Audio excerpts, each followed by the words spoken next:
everybody. Good afternoon, and welcome to the afternoon session. And I'm the chair of the Township Foundation County University. And this lecture of this session is Ken Shiozaki from the Institute for Theoretical Physics at Kyoto University, and he's going to teach us the non-Hermitian metric topology, symmetry, gap conditions, and classification. Okay, so let's welcome. Okay, also like we organize different community. So today I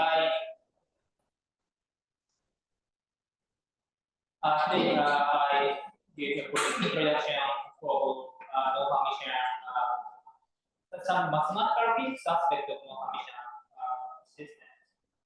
Especially symmetry and gap function classification. My applications are from the university. This is Japanese Chinese character of my name, and this is traditional Chinese character of my name. Actually, this first one, the Japanese character. So yesterday, I thought I hear that this my first Chinese character. Me from Japan.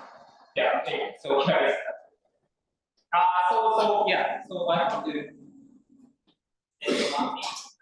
So today's narration of this member of this workshop website. So this is a web page. So from this link, you can download this page channel, and from the second link, you can download supplemental mathematical model that I will use.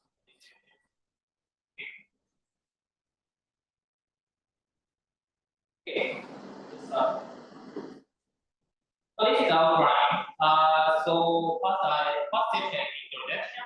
I will give an overview of one particular non-Hermitian system. The second section, what is gap function and its relation to topology. Okay. And the third part, I give a proof or how many fundamental symmetries there are in non-Hermitian system. The answer is 30. And the fourth part, I give a brief review of topological classification of the non-Hermitian system. But eventually, this program is because the topological classification of Hermitian system, not non-Hermitian. And the last part I give are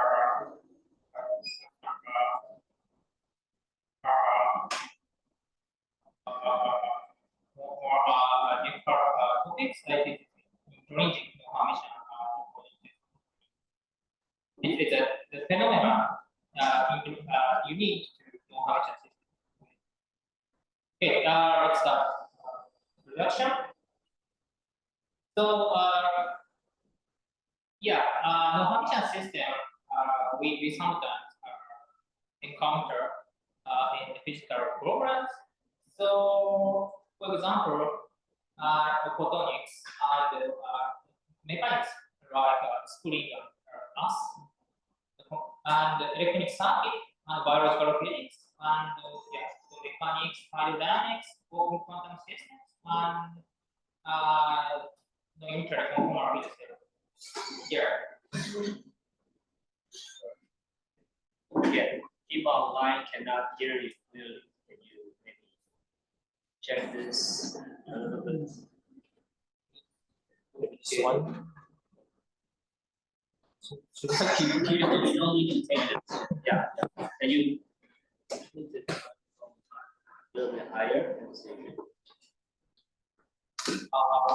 Yeah, they have right. People online, please. Yeah, say yes or no. Can you hear?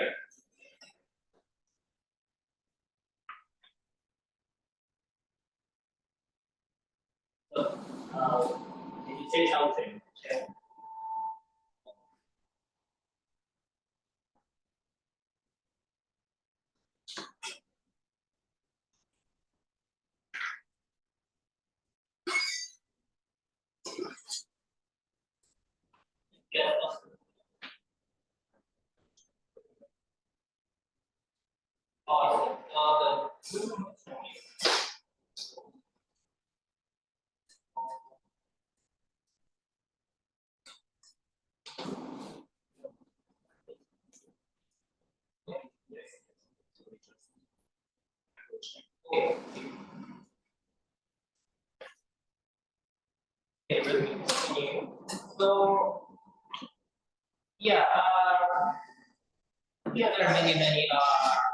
non-Hermitian systems.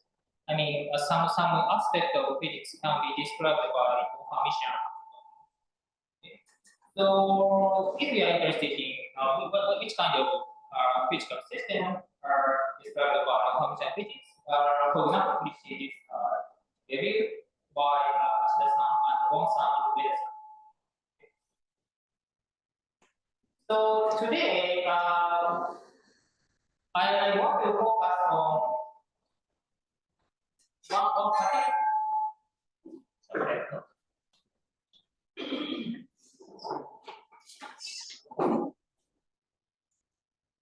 I want to focus on the particular example of non-Hermitian system, called one-particle non-Hermitian system. So it is the one-particle means like one-particle Schrödinger equation. So yeah, I mean just a matrix defined on a lattice bounded, and also we may have internal divisible freedom gathered by sigma. Yeah, right this figure. So I have a lattice, for example, a two-dimensional system, and at each side we may have internal divisible freedom gathered by sigma. And on top of this lattice, I have this matrix. Okay? This is my situation that I want to discuss today. Okay, and also I assume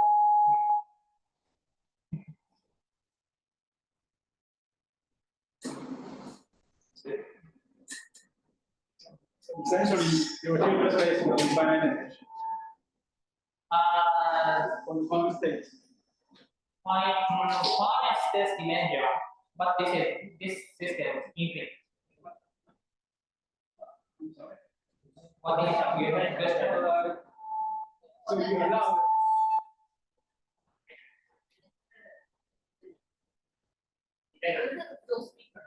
没关系，没有声大声点。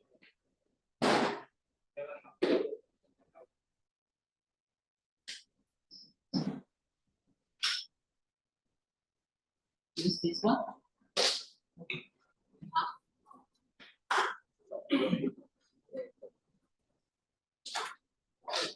this can be of infinite extent. Yes.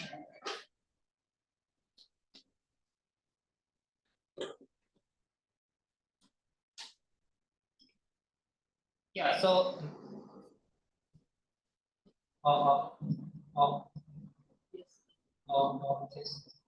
Yes.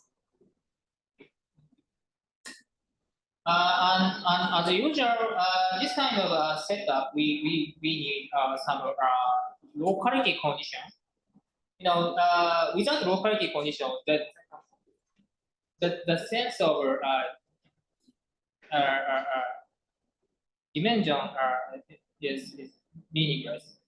So I mean, the Hoping matrix should bear some locality condition. In this case, I assume the Hoping that the notebook of Hoping matrix H of x and x prime is expression in locals with some base design. Okay. And also depending on physical systems which we are interested in, so such system may have sometimes may have internal symmetry, right? Time Russell symmetry, or particle symmetry. So such symmetry is local and it is compatible with disorder effect. Okay. So today's talk I will focus on kind of internal symmetry, I mean the local symmetry. Okay, so this is our first example of non-Hermitian matrix. So it is a Wilson-Real operator defined on the Euclidean cubic lattice.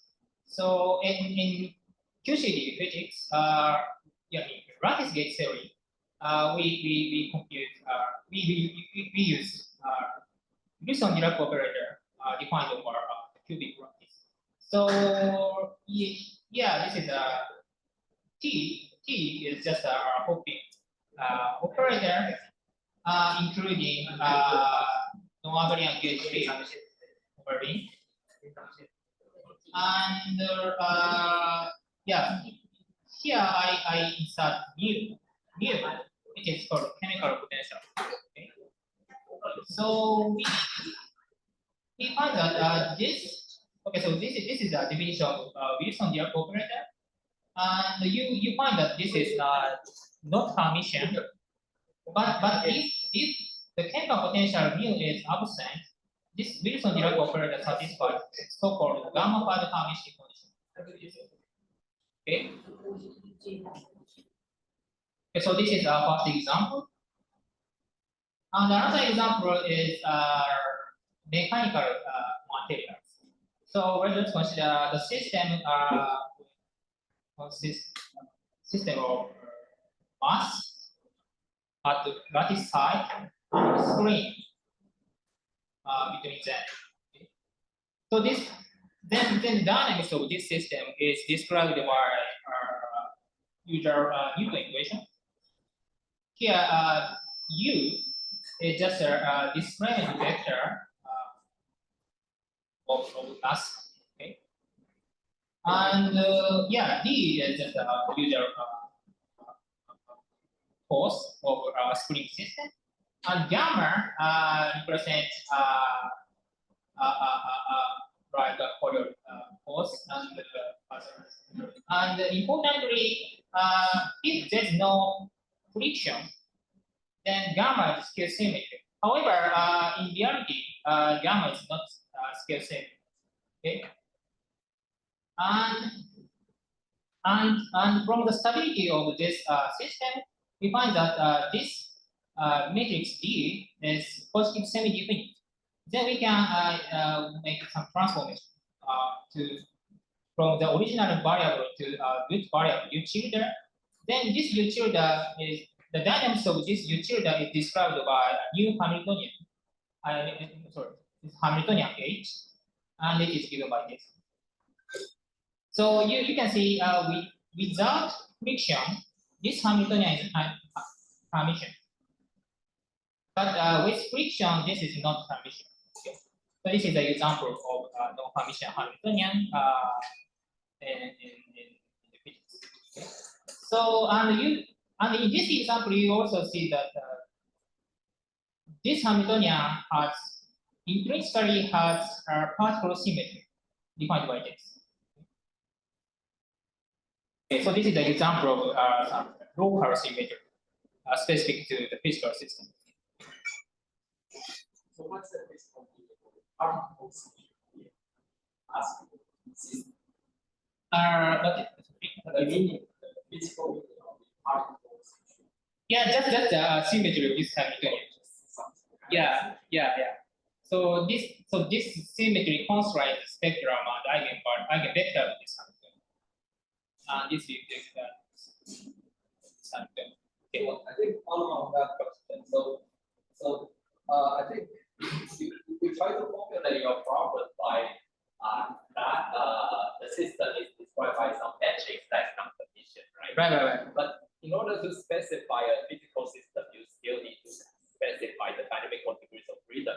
It is classical or it is quantum that the effect would be completely different. Right. Yeah. So are you going to talk about the connection between the Hamiltonian matrix and the related underlying physical dynamical variable, or you are just focusing on the matrix? Yeah, today's lecture I focus only on the nature of matrix.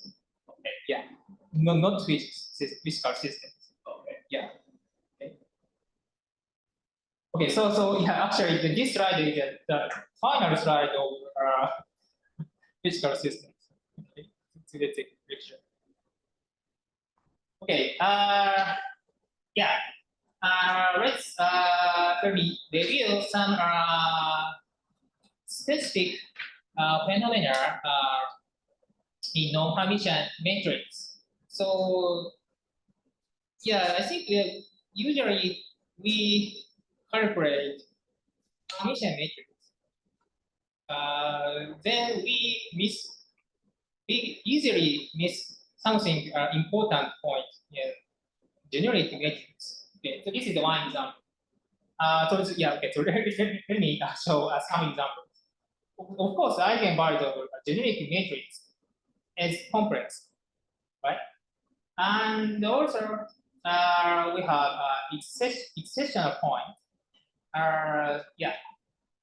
And this occurs when the size of Jordan block is rather than 2, right? Like this matrix. The size of Jordan block is 2, and this is 3. Yeah, at the extension point, the Hamiltonian is not diagonalized. Okay. And another important effect is it's so-called non-Hermitian scheme effect. This is the matrix behavior is sensitive to the boundary condition, which I explained. Okay, let me. Yes.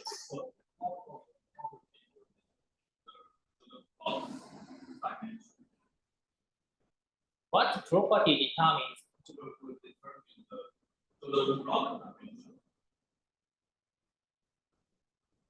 It just definition of Jordan block is.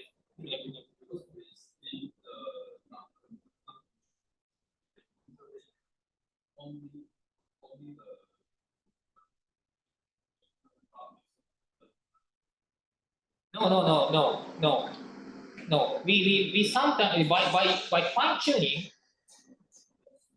that any by any matrix can have any Jordan block from 1 to n. Yeah. Okay.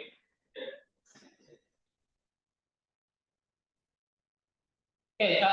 Let me explain what PT symmetry breaking is. So let's suppose our matrix H enjoys PT symmetry defined by this. So I mean matrix is real. The star means the complex conjugate. Okay. Then you can see all eigenvalues appears as isolated real value satisfying reality condition, or the conjugate pair E and E star, right? Because of reality condition of the matrix. Then we can see some specific behavior over the dynamics over eigenvalues over matrix satisfy this reality condition. So yeah, let's start from this matrix lambda a lambda. Then you can and lambda and a are here. Okay. Then the eigenvalues of this matrix is of course lambda minus a and lambda plus a, as they are real. And let's consider the situation where a decreases to 0. Then the eigenvalue of this matrix coincide with each other at the lambda. Okay. And after that, I mean, if there are this one component of this matrix becomes minus, then the eigenvalue of this matrix is lambda plus minus IA. Okay. So yeah, so this is consistent with this behavior. Eigenvalues are here as isolated real value or conjugate. Okay, so this is one typical phenomenon in non-Hermitian matrix. This is all three harmonious are PT symmetric. PT symmetry, yes. What do you call breaking? Peak symmetry breaking is a name or the change of this change of location of eigenparts. I mean, this is PT breaking point. This is just name. So PT symmetry doesn't guarantee a real spectrum. Doesn't grant yet. No, yeah. Doesn't grant. Yeah, eigenvalue can be complex. Okay. Okay, let me show number of the diamonds of the spectra. So this is a Hamiltonian with one parameter t, which is created randomly. So okay, so this is a case of without PT symmetry. Then the dynamics of eigenvalues is something like that. Okay. There's no constraint. However, if we impose the PT symmetry on the matrix, then we are PT symmetry breaking here. So yeah, you can see the some isolated eigenvalues are key at the ER axis, and if two isolated ER eigenvalues outside each other, then yeah, this here the PT symmetry breaking occur and their eigenvalues are coming home. Okay. So this is our okay. So my point is this kind of behavior of eigenvalues and PT symmetry with PT symmetry Hamiltonian is generic. In generically occurs. Okay. Another simple question is how. So at this moment, I'm understanding it as a property of the matrix. Okay. But is it possible to make some connection to the quantum system or something? Quantum system. Yeah, Because it looks like it is a single particle component, and at least more symmetry breaking, we need the thermodynamic limit in equilibrium. So, so in this case, it seems like it is a symmetry breaking that is very different compared with the symmetry breaking. This is just a name. So it just captures the fact that imaginary part of the energy is not equal. It's not equal to not equal. Yeah.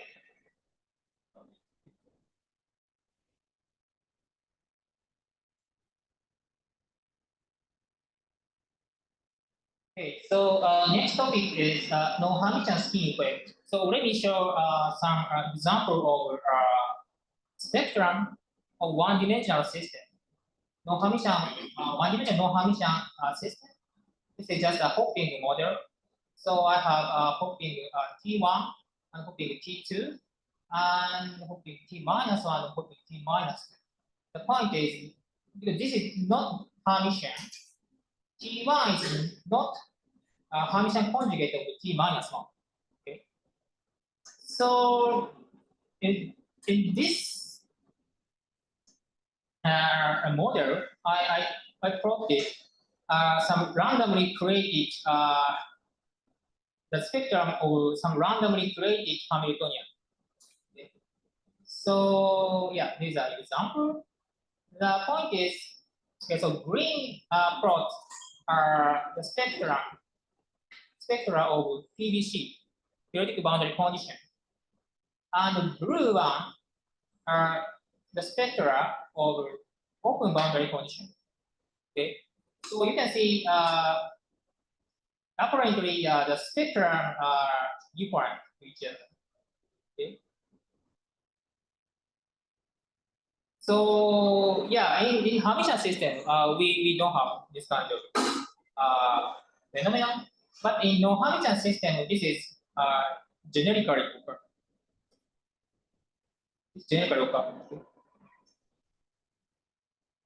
Actually, non-Hermitian scheme effect has topological origin, which should be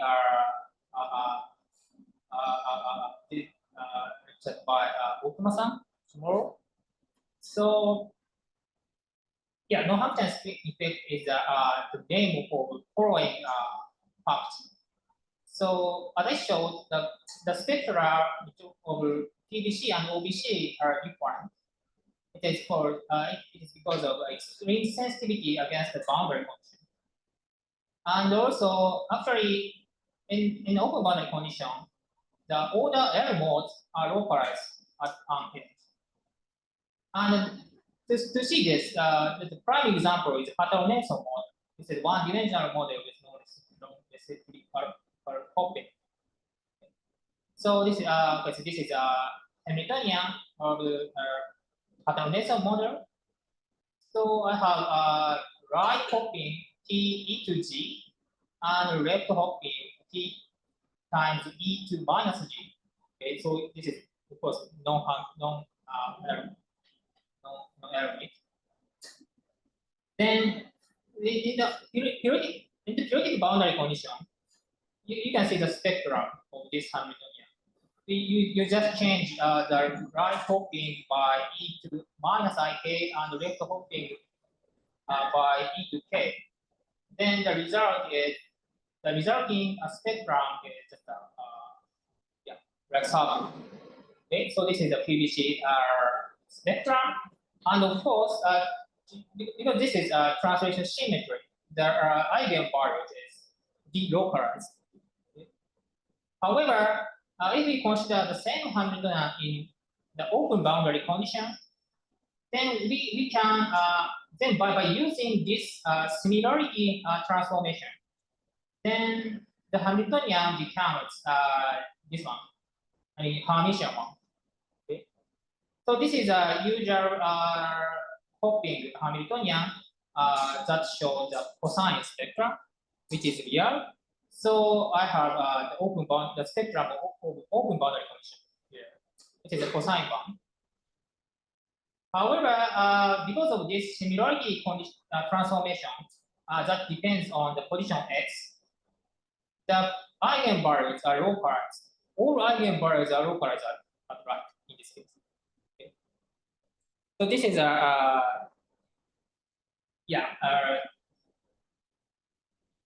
yes, so this is an example of non-Hermitian scheme effect, and actually this is my point is in non-Hermitian case, this kind of phenomenon generically occur.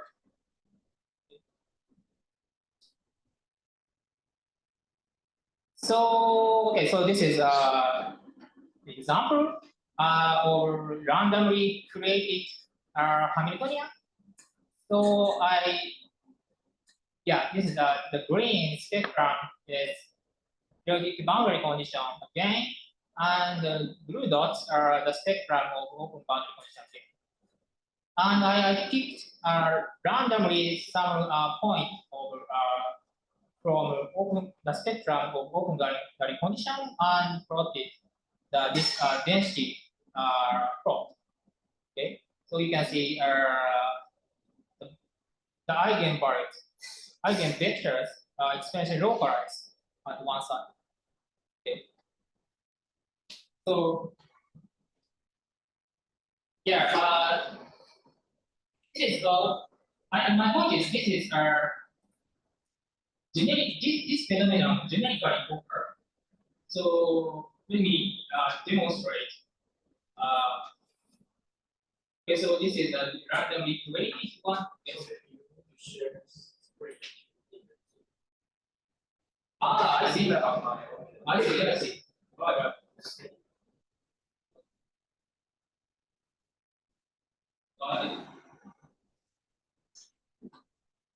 hope yes.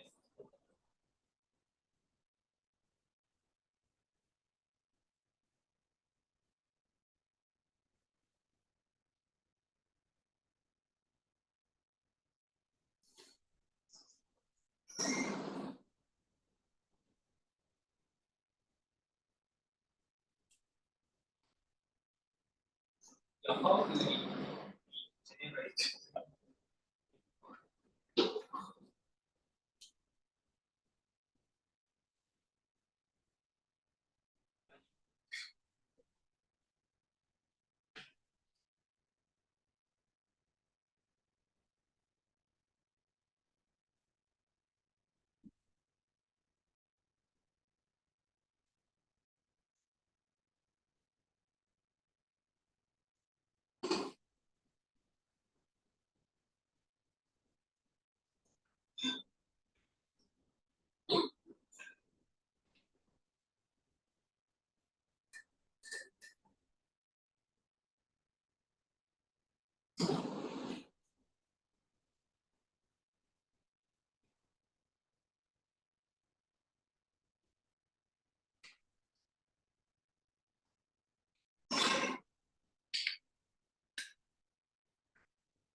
So this is the spectrum randomly created Hamiltonian. So this is a PVC spectrum again, and we have this blue dot which is spectrum. So whenever you get this kind of non-Hermitian scheme, this is a case of the number of internal reason freedom is 1, but if I change this by 2, then I get the same behavior. Okay. So yeah, my point is the non-Hermitian scheme is generally and non-Hermitian engines. Okay.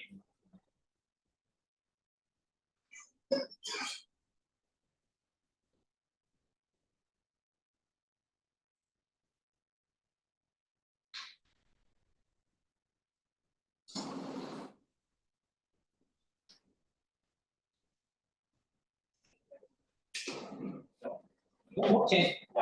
So I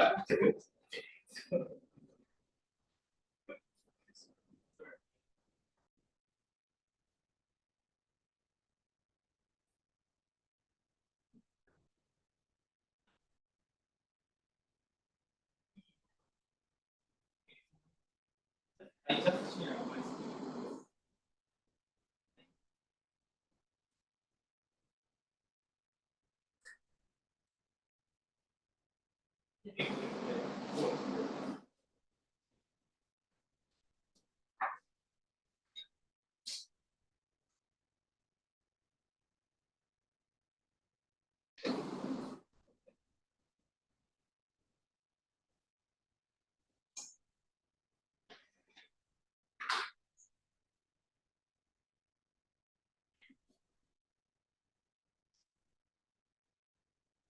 Okay, so the final remark about our non-Hermitian matrix is that is related to the numerical error. So in non-Hermitian matrix, numerical rounding error is not negligible. Yeah, rounding error is the small difference between the actual real number which we want to use, discuss, and the nearest representative value in the computer. I mean, this is discrete value. So, but as I showed, the scheme in the scheme way, the order L scheme mode expansion localized at one. Then that means that infinitely small perturbation can significantly affect the result, computational result. So this is an example of but numerical calculation. So these figures spectrum show there are the spectra for the same Hamiltonian, but with different cycle lengths. So the left panel, the cycle length is 500. The middle, the cycle length is 100. On the right, there are 50. Okay. So yeah, true open boundary spectrum is this one. This is you can show. But yeah, you can see here there's some error. This is because of numerical error. And in 500 side, the error is very big. Okay. So this is because the rounding error is not big in non-Hermitian to compute the behavior of non-Hermitian matrix, which has non-Hermitian scheme. So yeah, by the way, so to overcome this difficulty, in the field of non-Hermitian physics, we use so-called non-block band theory. It is the technology to compute the bulk open boundary spectrum. However, I think it is limited to the one-dimensional system. Okay. So this is an example of non-Hermitian scheme effect with some internal symmetry. So even with pseudo-Hermitian condition, we have non-Hermitian scheme effect. And this is an example of the symmetry which prohibits non-Hermitian scheme effect.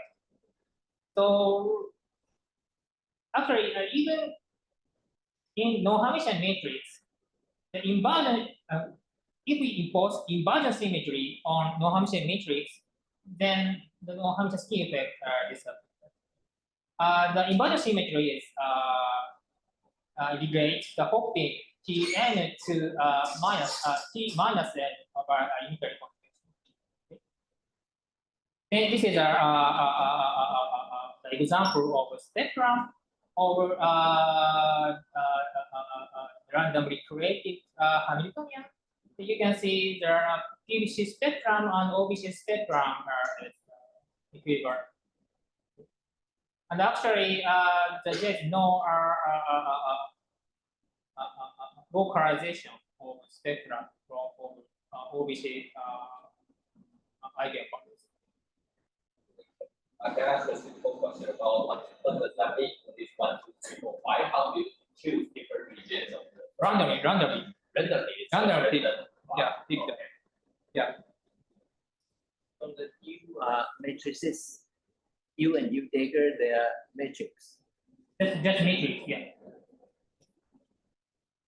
Tn is just hopping matrix. Yes. Also, in the last week, you said that when you were talking about the precision problem, you said that those circles, right? When you're in that, it's like you said that those circles are from the precision errors. You said that from rounding errors. Yeah. So how do you know that? How do you know that those are from? Yeah. So I don't know the rigorous mathematical proof, but intuitively it is understood by as follows. So because if the Hamiltonian are the scheme effect, the eigenvalues are low parts exponentially. Then, but in reality, yeah, we cannot express exact very small eigenvalues by computer. Yeah, that the origin of hybridization.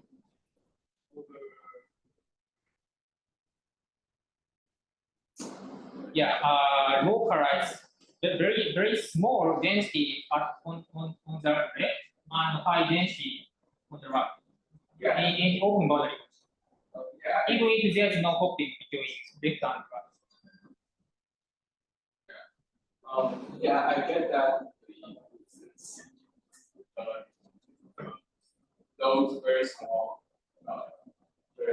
very localized areas, but the question is, why specifically are they from those, like those states around those circles?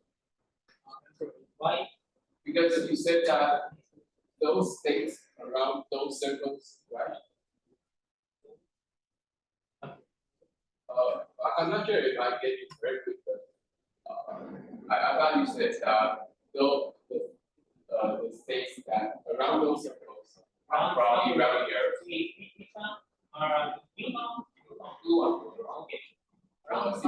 Did you say that those states are from irregular areas? Yeah, because of rounding error, it's rounding like this. So the right one is the correct. That's true. The right one, yeah, this is correct one. Yeah. So why? Why? Yeah. So it is yeah, probably Ukuma-san, do you explain why open boundary? Will you explain why open boundary spectrum is arc in the tomorrow lecture? sorry. So the question is, can we show the spectrum in the open boundary condition in the finite size system should be arc? Not circle.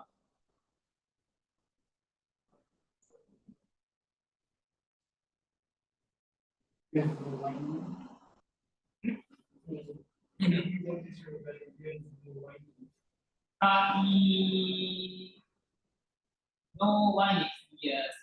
Even in the finite size system.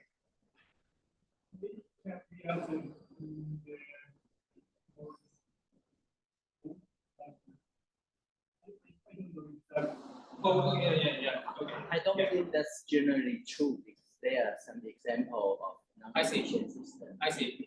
Actually can have this kind of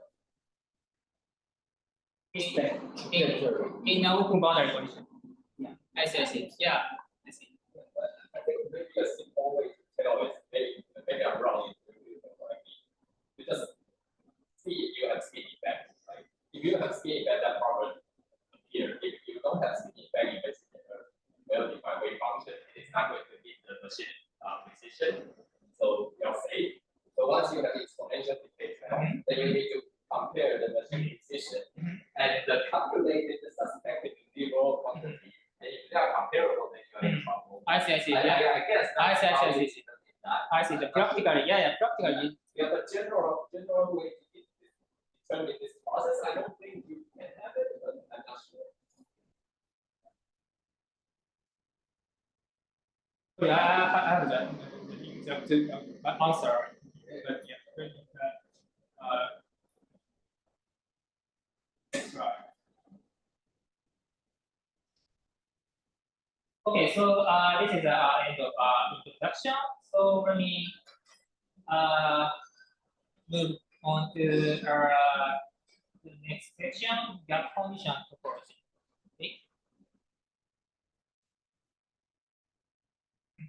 Okay, so this is water phase diagram. So from this phase diagram, I want to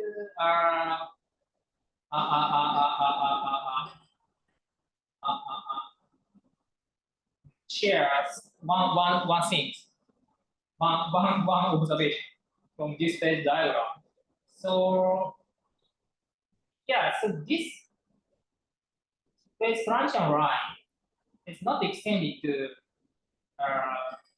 increase. So actually, it's a critical point. This space transition line ends at some critical point. Okay. Then then we can see. So water phase is equivalent to vapor phase, gas phase, because we have our continuous path without phase transition. Okay, so yeah. So in some sense, the water gas phase, water vapor phase are equivalent. So this is this kind of logic is an example of topological equivalence. Okay. Okay. So next, let's consider topology is mathematics. So the torus and sphere are considered to different topology. However, what is a continuous deformation this case? So for example, you can find that if we shrink some circle in torus to a point, we get a pinch torus. Okay, and if we further shrink another circle, blue circle, the point eventually we get a sphere. Okay, so in this sense, if we allow this kind of deformation, torus and sphere are topologically equivalent.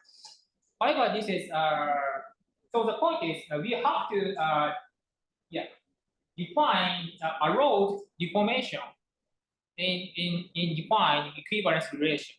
Okay, so in this case, the deformation should preserve the local structure of the Euclidean space. Okay, reference. Okay, so actually at the creation of this pinch point, there's a singularity of transformation. So, but without this kind of singularity, the torus is said to have different topology from sphere. Okay. So my point is we have to define equivalence relation. We have to identify what equivalence condition is. In this case, this kind of deformation that preserve the local structure of the Euclidean space. Okay. Okay, so this is an example of equivalence condition. So okay, so our concern is topology of matrix. Okay, so what is a classification of matrix topologically? So let's consider two n by n matrices, H0 and H1. So then, the question is, H0 H0 is different from H1 in some sense. So so you can find that we can easily construct continuous paths between H0 and H1 by linear interpolation like this. Okay, so that means H0 and H1, all pair of matrix H1, H0 and H1 are connected continuously. Okay, so then with this equivalence condition, there's no topological classification in the matrices.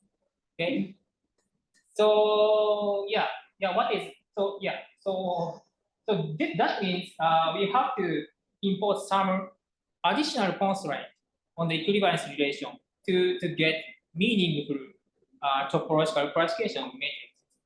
Okay. So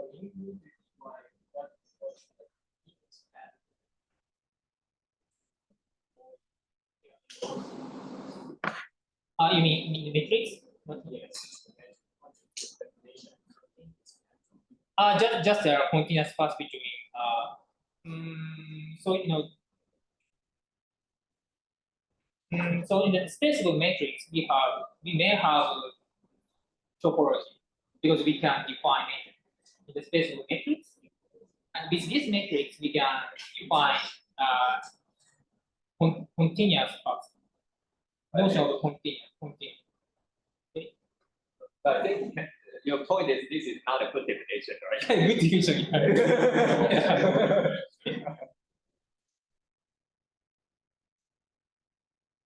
Okay.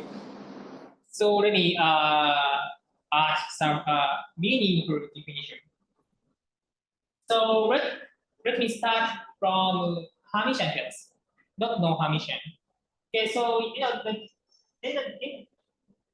in Hermitian case, all eigenvalues are real. Okay, so then we can consider kind of meaningful condition. It's called gap function. So this is defined by this.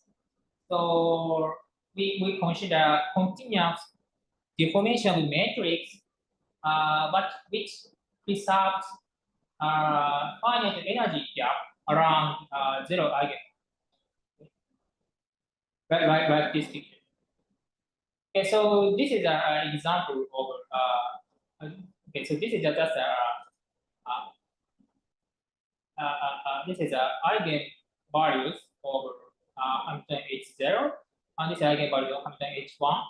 So what I say is that if we have homotopy between H0 and H1, which also preserves finite gap condition around zero energy, then H0 and H1 is considered as equivalent. Okay, so this is one possible way to define equivalence condition. And actually, this is this satisfies actual equivalence condition.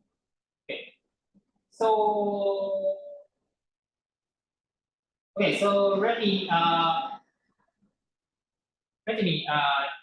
explain some more detail. So from this picture, we may think that if the number of negative eigenenergies and number of positive eigenenergies are the same, then the two matrices are equivalent. Actually, this is true. It can be proved by considering what is the space of matrix of with finite energy gap. Okay, so to derive this kind of space, we first take the flattening of matrix H. Yeah, this is just a continuous deformation over eigen energy to its sign 1 or -1. Okay. As a result, the Hamiltonian, which I denote by sign H, has eigenvalue 1 or -1. Okay. Then by using so then this Hamiltonian is diagonalized by some unitary matrix U in this way. But you can see this unitary matrix U is not unique because I have here 1 and -1. So if we replace this unitary matrix U by U times V diagonal W, where V and W are also unitary matrices, then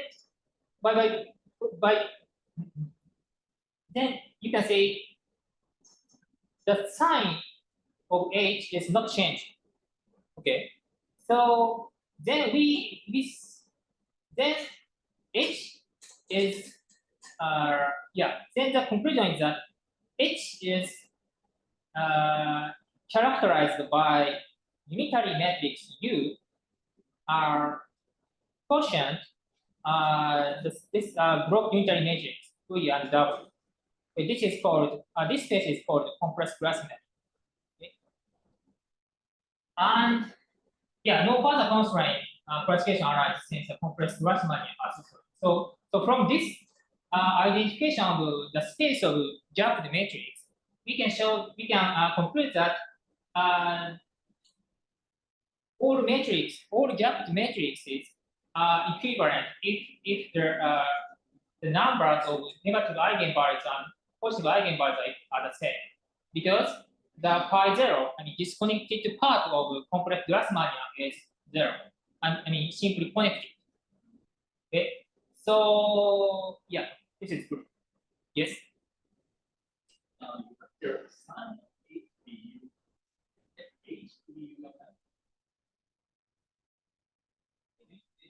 Sign of H. The sign of mathematics. Sign is It doesn't care the magnitude. How many constant. oh yeah, sorry. So could you explain the gate condition again? What is gate condition? Gap condition. Yeah, condition, yes. This is Meaning that the zero eigenvalue is not degenerate. no, the Hamiltonian has no zero eigenvalue. No zero eigenvalue. Why would that? I'm confused. Can I just shift h by overall constant? Yeah, I Then I can always fix a zero eigenvalue. No, I think the specific energy zero is the Fermi energy. yeah. So You always choose your Fermi energy as the reference energy zero point. If there's a gap, it means there's a gap. my point is we consider context deformation matrix with keeping this gap condition.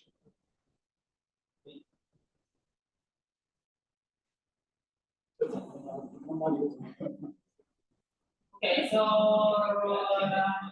this is just comment. The compressed Grassmannian, Grassmannian one, I mean the two band system with one negative and one positive energy is just two sphere.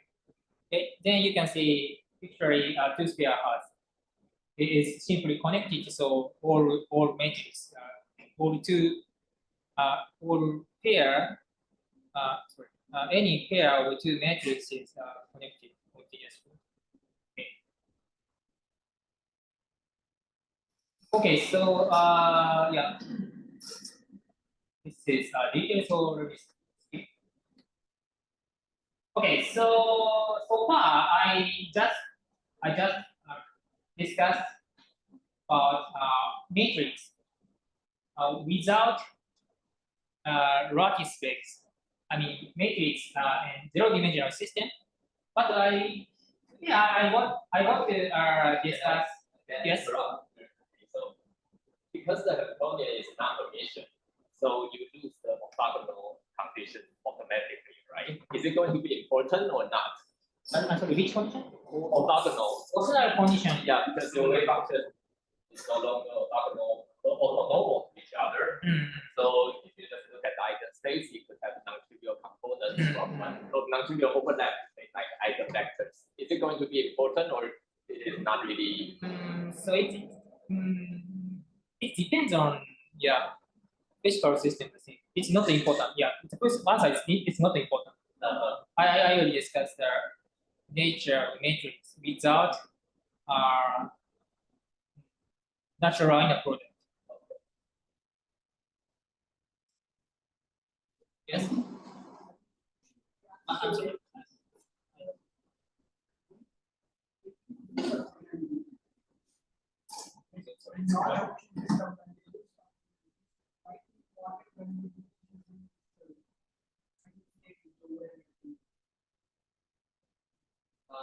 Yeah.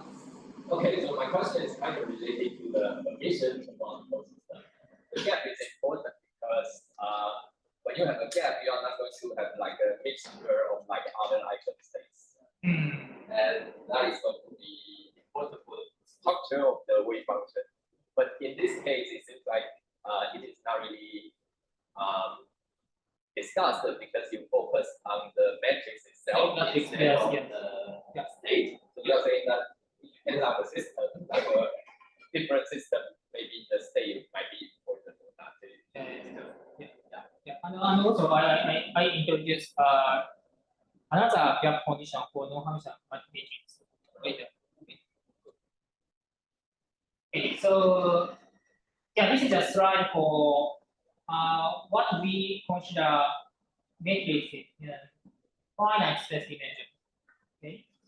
So far I discussed matrix, the nature of matrix without extended space dimension. Okay. But we are interested in matrix defined on some d-dimensional lattice. I mean, matrix H is not just matrix. This has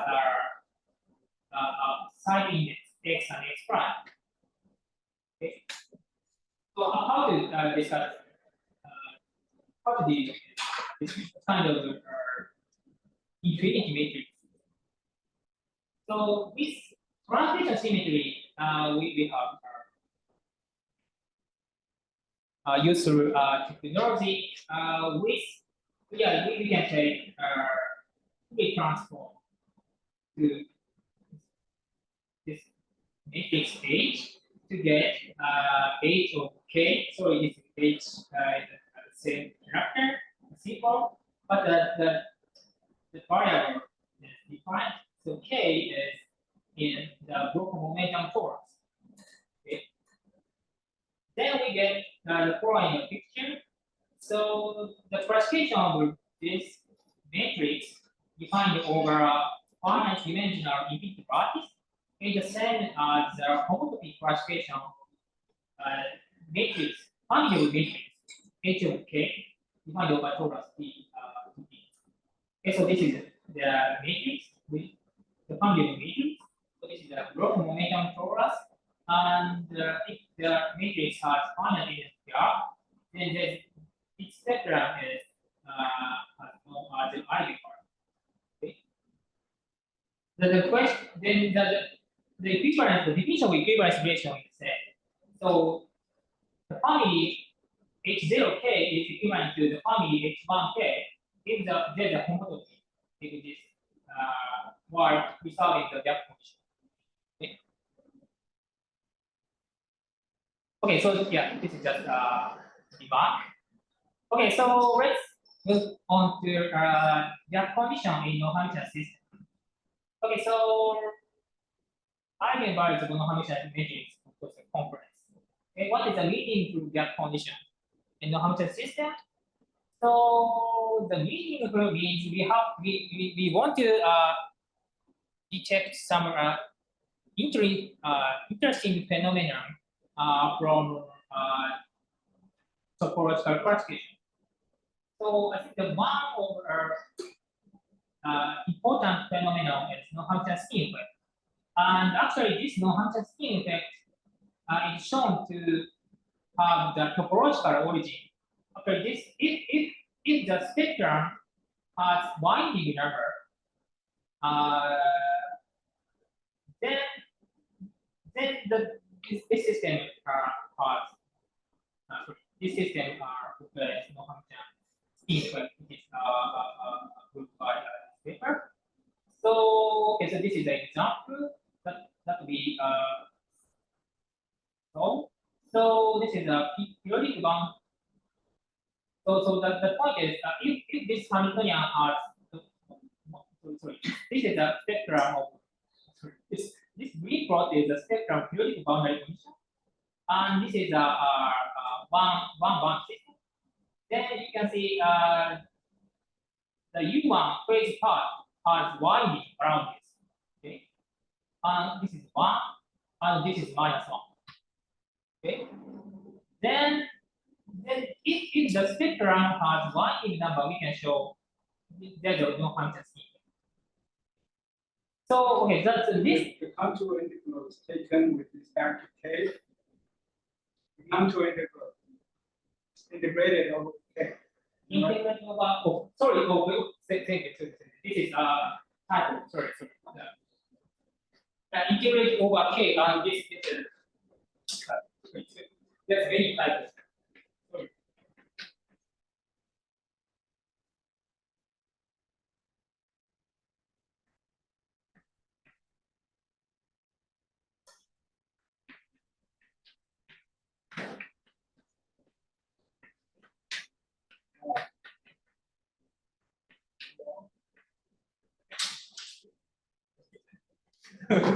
sorry, I forgot d log. Sorry.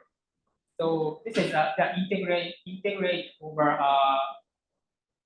the case test 0 to pi, 0 to 2 pi. Okay.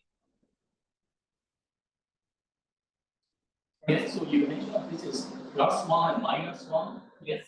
Particularly like 1, is it 1? It's 1. I see, I guess see. 1 is 2 different. Yeah, two different origins. Yeah. One means the origin is inside this outside here. And -1 means inside this. But if I just put 1, is it still non-zero? No. So this binding number depends on reference point. No.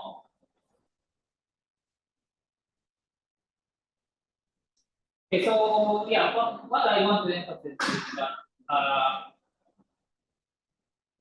this binding number makes sense to, I mean, it should be important. It should relate to topological phenomenon in non-Hermitian systems. Okay. So then what is the meaning for gap condition in non-Hermitian system? This is question. The one possible answer is caused by this observance. It's called point gap. Okay, so the binding number. So this is a typo. So this binding number is sustainable whenever the spectrum doesn't across the reference point, right? So that means this is really a meaning for gap condition. Okay, so this is the gap condition. The spectrum is not in reference point. Okay. For example, suppose we have this kind of spectrum with fixed reference point. Then this Hamiltonian and this Hamiltonian are these Hamiltonians belong to different point gap topological place with respect to this reference energy. Okay, because this with respect to this reference energy, this Hamiltonian has binding number 1. However, with respect to this reference energy, this Hamiltonian has no binding. Okay. Then you have the question that let's ask before. In the previous discussion, you choose reference energy to be a Fermi energy as a 0 point, but here you can choose it arbitrarily. After yes. And in the Hermitian case, even in the Hermitian case, the reference energy can be any real number. But the conventional one is choosing the But But the point is, if we fix some reference energy, then with respect to this fixed reference energy, we can discuss the topological classification. There is kind of any definition of Fermi energy calculations.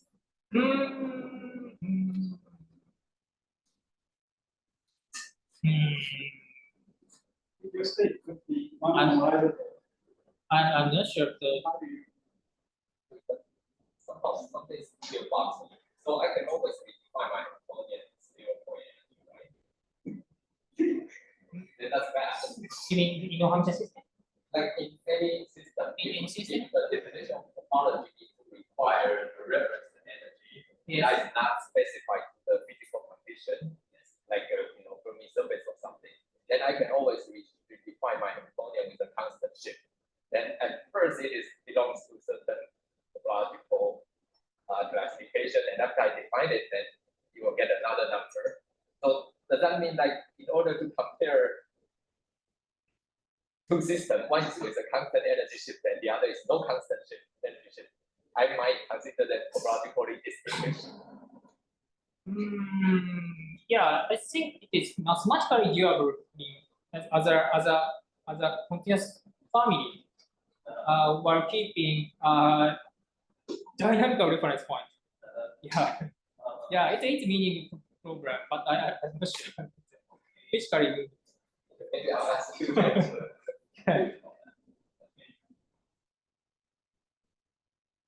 okay, so this is one possible gap condition in non-Hermitian system.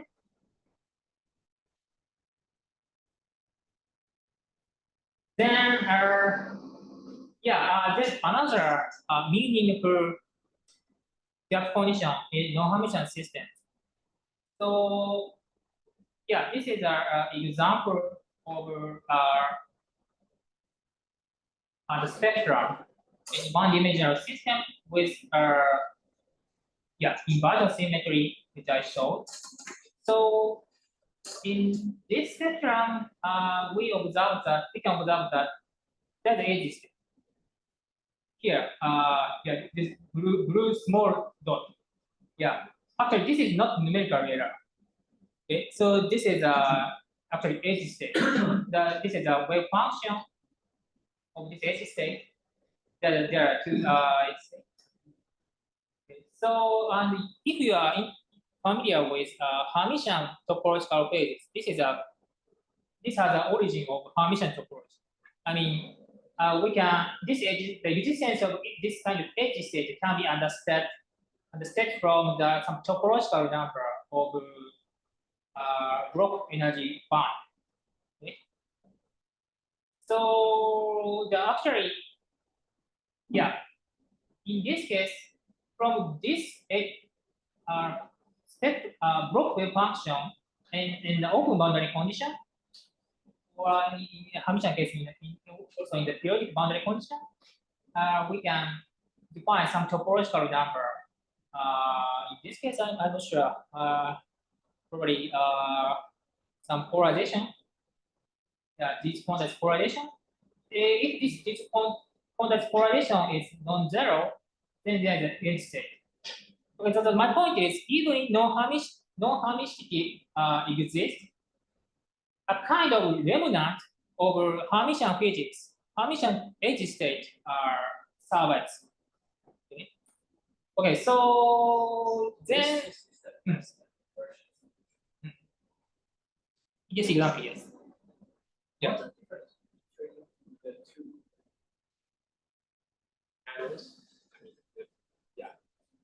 To spectrum? Oh, it's that's the point. Yeah. Okay, so how to characterize this kind of edge state? So this kind of edge state can be characterized by introducing line gap. So so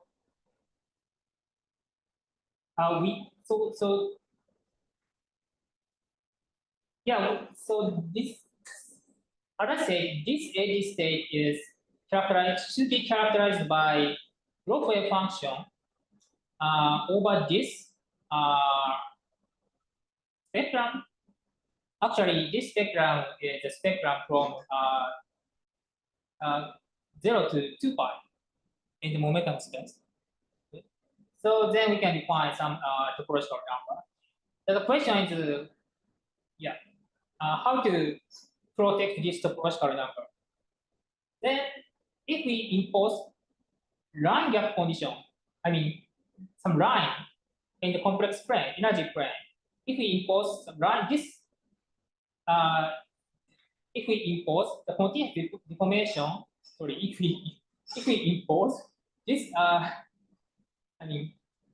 under continuous deformation, the energy does not across this line gap, then this topological number is well defined. Okay, so that means this line gap makes sense. Okay, so it is related to the question by Chansi. So the difference is if we pick some line gap, and these block state and this state are kind of positive and negative values with respect to this line gap. Yes. So why the spectrum is not closed loop? If you have periodicity in K spaces, I mean, why this spectrum is it's open. It's up. arc? So, yeah. That is necessary for the spectrum. PVC. So, There is no skin. in this system, yeah, no skin effect. Yes. So, yeah, I think it's the absence of skin effect implies the spectrum is. So, sorry, I have no exact answer. So, yeah, it's related to the absence of skin effect. But if it's open, is that still intertubal? No. So this edge set is characterized by another topological invariant. I mean, for green periodic line, the periodic line, the spectrum. Strictly speaking, the open boundary condition.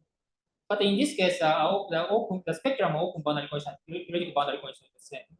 So the topological number defined by open boundary and boundary condition should be the same. Okay. Yeah. And the topological number is I can't write immediately, but yeah, there is.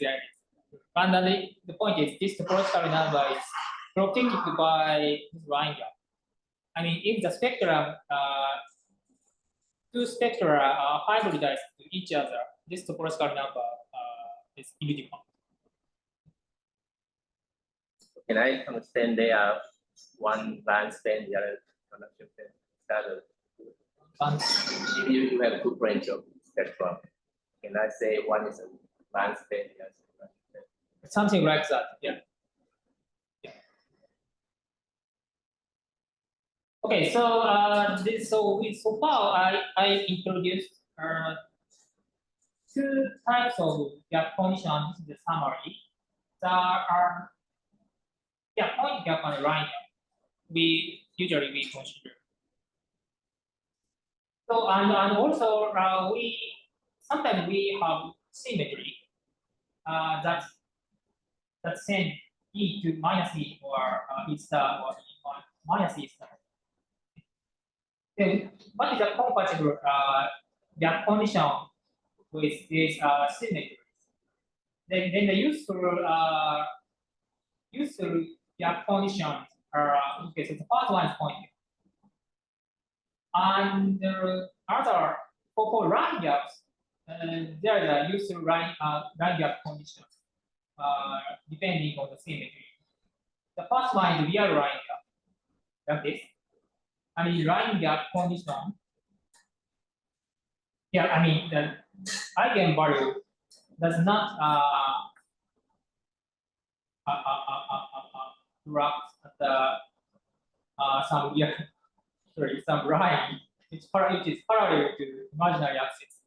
Okay, this is called real line gap, and the imaginary line gap is given by rotating 90 degrees from the real line function.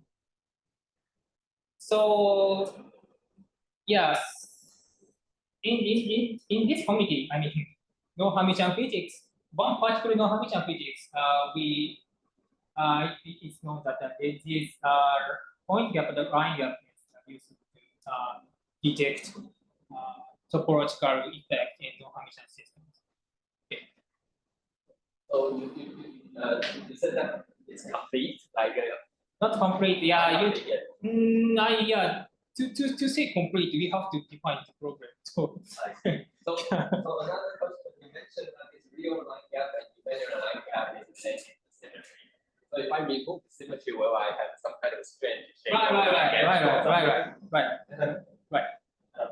Yes. But yeah, as you say, if we have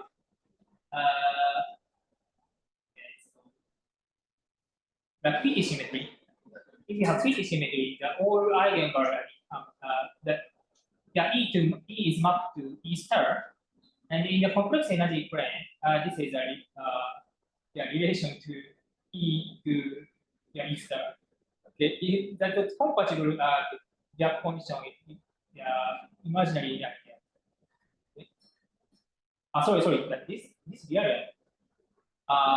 Real.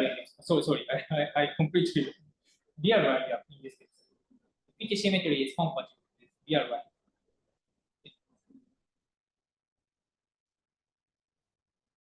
Okay, so yes, let me finish first. Okay. So what? Next I go to another topic, symmetry. So sorry. Everybody.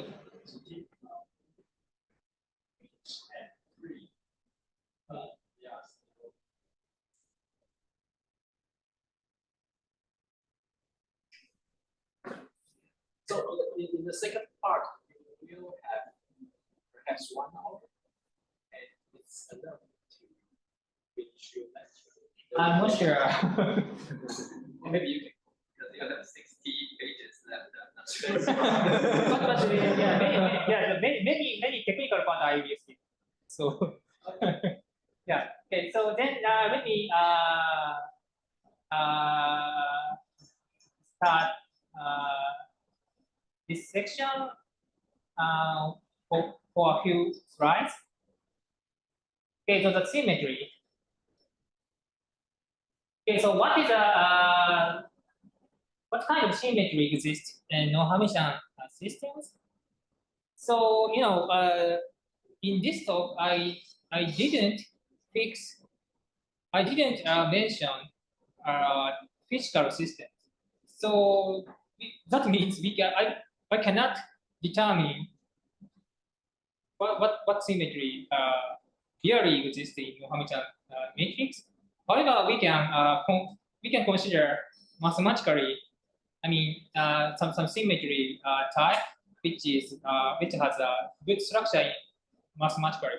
Okay, this is my logic, my strategy. Okay, but sometimes okay. So before introducing the classification of symmetry, let me show some example symmetry which maybe are relevant. Okay, so the first example is time-lateral symmetry. Yeah, like this. The time-lateral symmetry should be important. Okay. The other symmetry is particle Hall symmetry. So in the mean field approach to the superconductor, we use the Hamiltonian HPDG, and this Hamiltonian intrinsically has particle Hall symmetry. Like this. So the BG Hamiltonian has diagonal part I have with normal part, and off-diagonal part the function part no I have. The point is because of fermion anti-commutation relation, this gap function is scale symmetry. Then that means this Hamiltonian, BGG Hamiltonian obeys this type of symmetry. So transpose symmetry. Okay. And of course, if the Hamiltonian is early, this is equivalent to the complex conjugate. But we can say that this type of symmetry is also particle symmetry. Okay. And another example is bosonic BGG Hamiltonian. Let's consider bosonic quadratic system. It is given by a quadratic Hamiltonian HBDG. But in bosonic system, we have to diagonalize this Hamiltonian by with keeping the bosonic commutation relation. That means we have to diagonalize this Hamiltonian by using parallel unitary matrix. Yeah. Then yeah, we find that this is equivalent to the usual diagonalization by using unitary matrix of another Hamiltonian. This one, sigma z h BDG. Then, okay, so then this Hamiltonian is non-Hermitian, non-Hermitian. Even if there are HBDG is non-Hermitian. However, because this original Hamiltonian is Hermitian, this non-Hermitian Hamiltonian has pseudo Hermitian. So this is an example of Dagger symmetry. Okay, so I introduced complex conjugate and transpose and Dagger. Okay, so I think these are natural symmetry constraints in non-Hermitian systems. So in this talk, let me restrict my concern of symmetry in the following 8 types. So yeah, first of all, the symmetry is given is characterized by some unitary matrix U, and we take the conjugation by U. I mean U and U dagger from left and right, and also I can choose 4 types of transformation of matrix H itself and star and transpose and dagger. Okay, and also in the right hand side I have 2 signs, plus and minus sign. Okay, so in this talk, today's talk, I consider this type of symmetry constraint on non-Hermitian matrices. Okay. 8 is 4 times 2. It is 8 is from 4 times 2. Is that right? 4 times 2. So 8 times Yes, of course, yes. 4 times 2. Yes. You know the symmetry acting on complex conjugation and also transpose. I assume you have no degrees of freedom to change data. All right?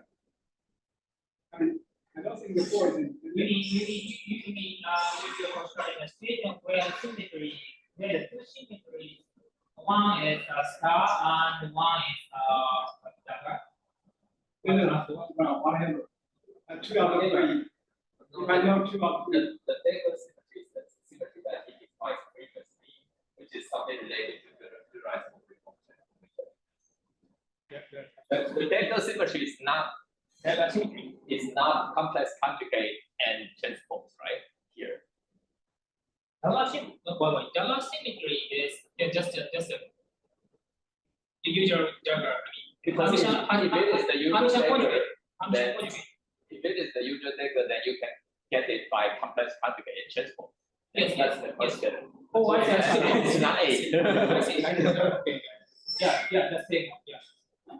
I mean the product of dagger means Composition of complex combination of 3 are independent. no. I mean the They're 4 are separate. independent. What? They're I think they are 8 separate types. So if you don't combine 2 together, Complex conjugations. No, okay. So I yeah. So that I mean, if I have 8 star symmetry only, then I have transpose symmetry. I have no transpose symmetry. If I have transpose symmetry only, I don't have star symmetry. So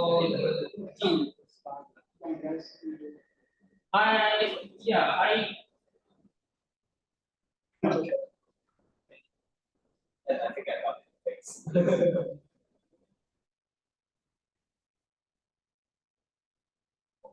okay. So yeah, okay.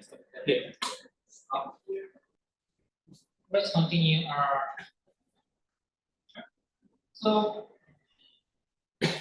yeah, I introduced 8 types of symmetries in the Hermitian system. The first one is H itself, complex conjugate, transpose, dagger, and also the right hand side I have plus or minus sign. Okay. Okay, then the question is, what kind of how many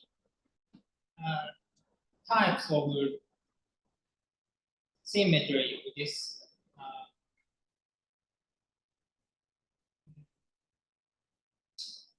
this constraint? Yeah, let me explain the detail. Okay, so before the classification of symmetry, let me show some generic definition of symmetry. Okay, so suppose Z is a symmetry group, like G2 or G4 or G2 times G2. So for each element of symmetry group Z, we introduce some homomorphism phi, eta, C that specify this symmetry group element small z is which type? So eight types of symmetry I previously introduced. This one. Okay, so phi means this symmetry is complex conjugation. Okay, and eta means that this symmetry includes dagger, Hermitian conjugate. Okay. Then, for example, if phi and eta, both phi and eta are negative, then the symmetry is a type of transpose. Okay. Then also I have C, homomorphism C. It's a sign. It appears at the right hand side of the symmetry constant. Okay. By the way, the homomorphism is just the function which preserves the group structure. Okay. Excuse me, is there a typo in phi and eta? Typo phi and eta. Which one? Yeah, for example, you say phi is -1 if there's a complex conjugation, then Yes. the third one should be plus, right? Because then Yeah, it's not typo. Not a typo. So my definition is if there is phi, I have a complex conjugation. Yeah. In addition to phi, if I have eta, if eta is -1, then in addition to star, I have dagger. This is my definition. Okay. okay. And also because this is a symmetry group, this symmetry should, this matrix UZ should obey some consistency condition from the group structure. Actually, we can show that you comparing the consecutive successive transformation by H and G, and this one transformation by G times H, we have this constraint. UG times UH. If by G is 1, there's no complex conjugate, then UG times UH should proportional to be proportional to UGH up to U1. And on the other hand, if phi g is -1, then we should have complex conjugate here. Then this combination UG UH star should be proportional to UGH up to U1. And also I have some consistency conditions from associated variance.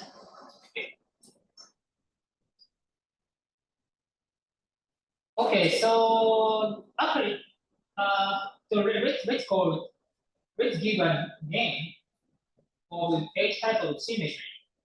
So this is just a name of symmetry, so it's not too important, but it's useful if you are familiar with some name of symmetry. Okay. So the first one is just usually unitary symmetry. So the second one is Dagger symmetry without minus sign. Here, it's usually called pseudo-Hermitian system. And yeah, trimetal symmetry is star symmetry without negative sign. Yeah. And this one, time reversal Dagger symmetry, this is a kind of new symmetry. Sorry, this is a kind of new name of the symmetry in Non-Hermitian system. It is a symmetry type over transport without negative sign. And also I have a particle symmetry, which is defined as transport with negative sign, and particle whole Dagger symmetry, because if I have Dagger, I in addition to transport, I give additional Dagger, so I have star symmetry. So this is called particle Dagger. And also I have some sublattice symmetry, which means the Hamiltonian is anti-symmetry, anti-commute with some intermediates. This is called sublattice symmetry. And finally, I have chiral symmetry, which is defined as a Dagger symmetry with negative sign. So, but this is just a name of symmetry. Okay, so the question is, how many fundamental different symmetry criteria? So the answer is first. So we eventually get distinct 38 symmetry clusters in Non-Hermitian systems. So this can be constructed with tenfold way, tenfold around Chimura symmetry clusters in Hermitian systems. So my point is, in Non-Hermitian system, with some definition of fundamental symmetry, we eventually get 38 symmetry classes. So let me show our logic. So the first step is that if the Hamiltonian has a unitary symmetry is this one, this. So the Hamiltonian is commute with some unitary matrix of the group element. Then, as a matter of mathematical fact, if there is such kind of symmetry, the Hamiltonian is block diagonalized with respect to reduced representation of such a unitary symmetry. Okay. So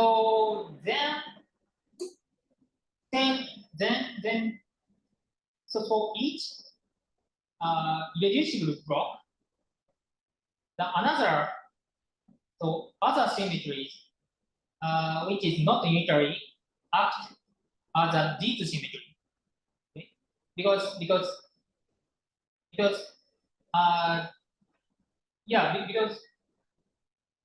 can see that this, except for unitary symmetry, unitary symmetry, if we consider this type of symmetry twice, we get the unitary symmetry. Right? So that means on top of irreducible block, the other symmetry, it is not unitary, behaves as D2 symmetry. Yeah, this is mathematically justified by it's called the Williams criterion. Okay. So then we can see that we can conclude that there are two patterns. The first pattern is the other symmetry, which is not unitary, preserves the irreducible block alpha, and also that means that this group element G is closed inside this irreducible block. Okay.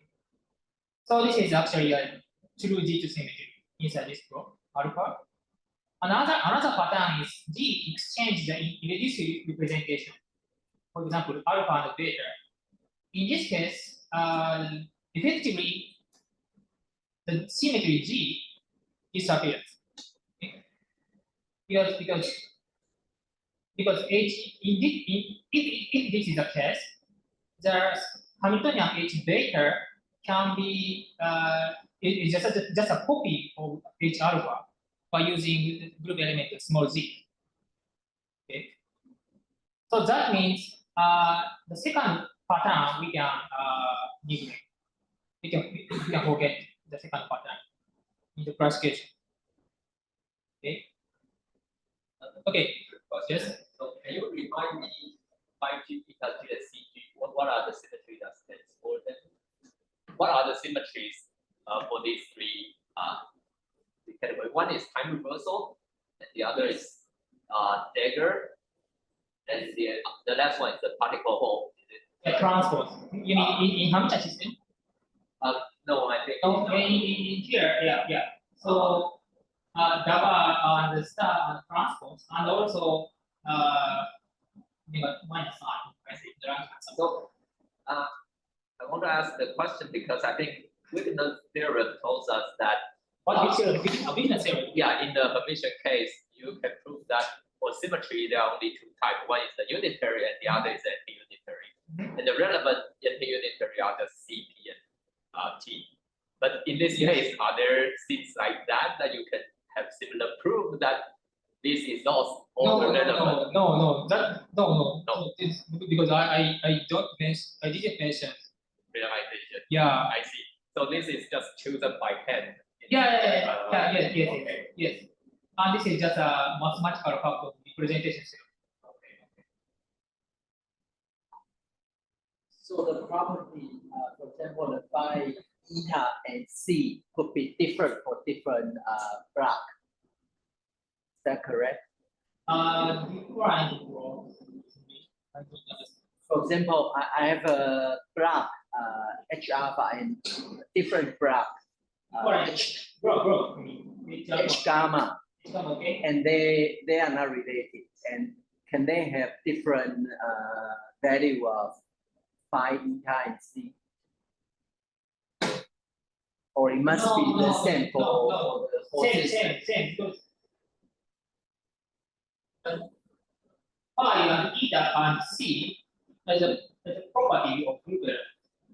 For the whole system. For the whole system, yes.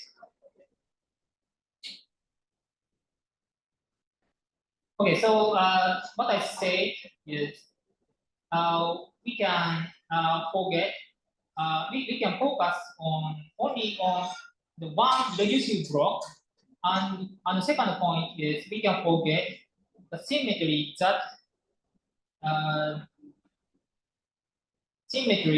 that exchange different blocks, reducible blocks. Okay. Okay, so the third point is that I said just as. So the problem is just that how different symmetry actions there are in a single block itself. And also because we can assume the absence of unitary symmetry, the group symmetry group can be the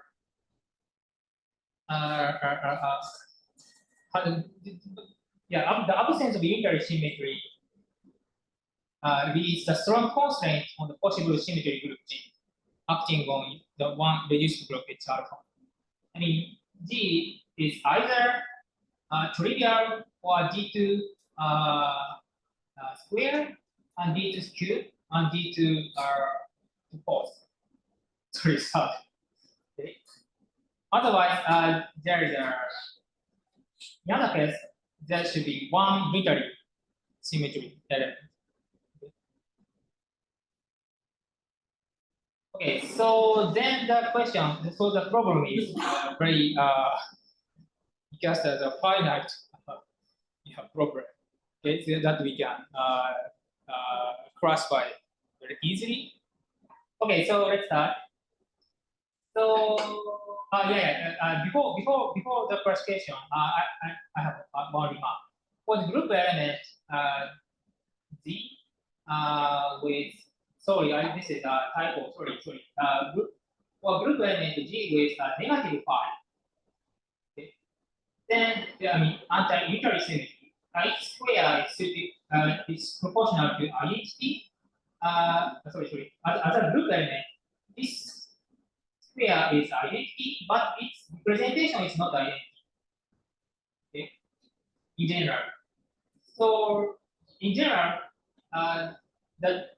for group element which is anti-unitary and which is G2, then such square in the representation is either +1 or -1, which you can prove. If you are interested in the proof, you can read this. Okay. Okay, so yeah, let's start the classification. The first case, the trivial case, of course, is unique, no classification. However, okay, so yeah, so let's consider the case where the symmetry group is D2. So one generator exists. I have 7 patterns. This is pattern of pi and eta and c. So because this is a complex conjugation, and this is dagger, and the negative sign, c is negative sign in the right hand side of symmetry constraint. I have 7 patterns here because I have except for each 7 pattern correspond to this 7 pattern. Okay. Okay, so and also if the group this generator is anti-unitary, I mean phi 1 is -1, we have 2 choices. Right before this one. So eventually I get 2, 2, 2, 2, 1, 1, 1. So 11 classification in this case. Okay. Okay, let's consider the second, third one. The group is G2 squared. Then the case where the anti-unitary group element is included, there are 4 patterns. This one, and this one, and this one. Okay. And each choices, we have 2 by 2 choices. I mean the U1 square and U2 square for each. So then eventually I have 4 and 4 and 4 and 4. If the anti-unitary group element is included. And also, okay, so this is the case where anti-unitary group element is included, and the case where there's no anti-unitary group element. I have just one pattern. 1, -1, 1, and 1, 1, -1. Okay, and in this case, there's 2 patterns, 2 choices. It comes from the anti-commutation relation between U1 and U2. You can find that the phase is stayed under the change of the phase of representation. As a result, I have 4, 4, 4, 4 plus 2, then 18. Okay, this is our last case.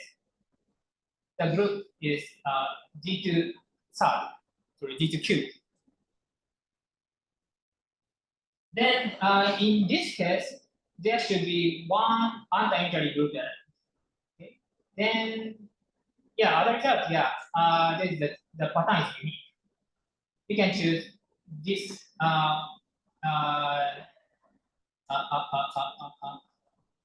group element as a generator of D2 cube. Then for each generator, I have two choices of U1 square and U2 square and U3 square. Eventually, I have 2 times 2 times 2 times is equal to 8. So I get 38 defined symmetry classes. Okay. Yes.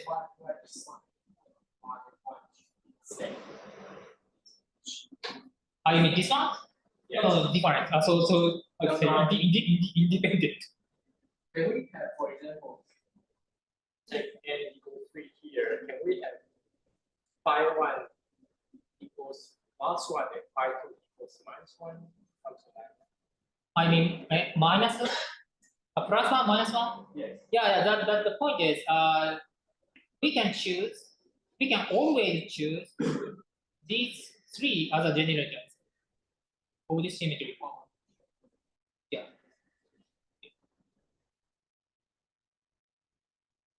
Okay, so this is end of proof of the classification of symmetry classes in non-Hermitian system.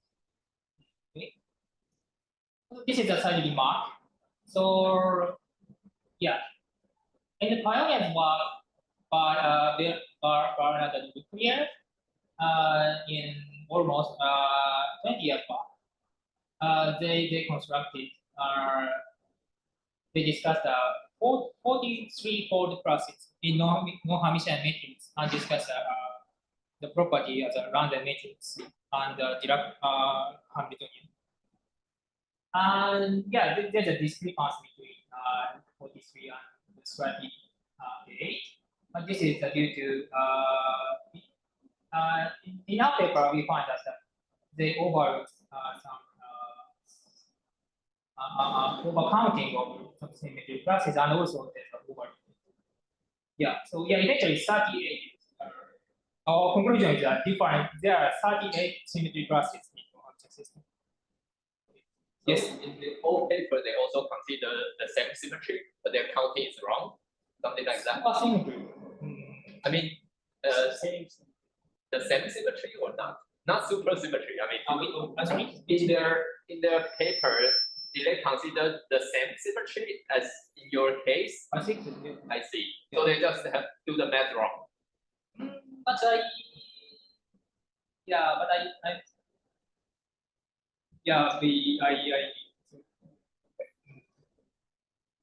so your question is that definition of program is the same one.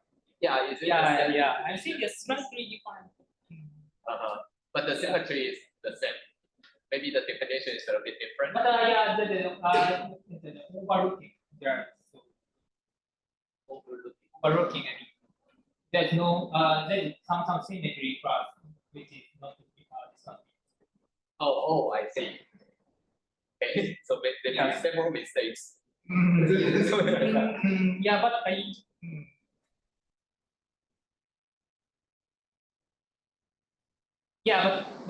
so yeah, I'm not sure that the division problem is exactly the same. So I if we apply our classification scheme to their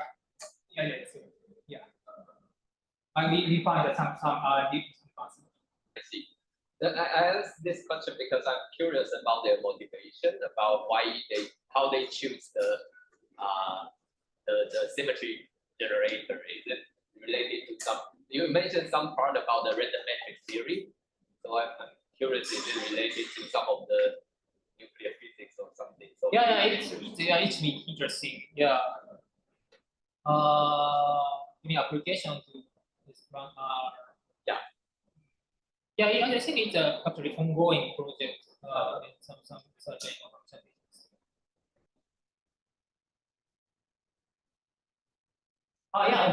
This is actually some issues that I consider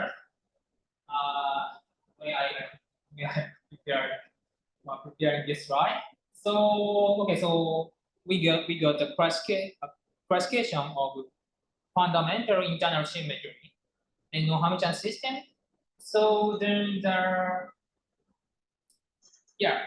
very interesting programs include under the localization program, because it is originally discussed by Wilson paper in one-dimensional non-Hermitian system without symmetry. So in one-dimensional system, in non-Hermitian system, the localization, Anderson localization occurs. Yeah. Just like discussed. And also, yeah, specular statics. I mean, yeah, random matrix, the property random matrix. It should be interesting. And yeah, topology classification, which I explain later. And also symmetry property exception point. Then you symmetry property exception point. I mean, it's kind of generalization of exception point using symmetry. And also non-Hermitian scheme. They exist. So the question is, if we impose, so we have the problem with non-Hermitian scheme effect for 38 symmetric classes, and we can check, for example, numerical the existence of absence of non-Hermitian scheme, and also the connection on the many body physics, for example. Yeah, you said so. We can apply random matrix theory to, for example, Indo-Brachia spectrum. And yeah, of course, I didn't mention, but of course, we have to apply this kind of mathematical theory to experimental set. Okay, so so this reference is very limited in my limited because my lack of my knowledge. Actually, I currently don't study the non-Hermitian physics. So 3 or 4 years back, I studied non-Hermitian physics, but so I am familiar with the recent development. So I'm sorry that I can't complete the reference. But yeah, I think that some of the problems are not solved yet, and it is currently ongoing project. Let's see. Okay, and I have to comment on how internal 38 symmetry is implemented in finite dimensional infinite systems. Okay, because I didn't mention the physical system. I have to define the symmetry constraint on the lattice system. Okay. So let me just fix the definition by hand. Okay, so my definition, today's definition is the following. The complex conjugation is local.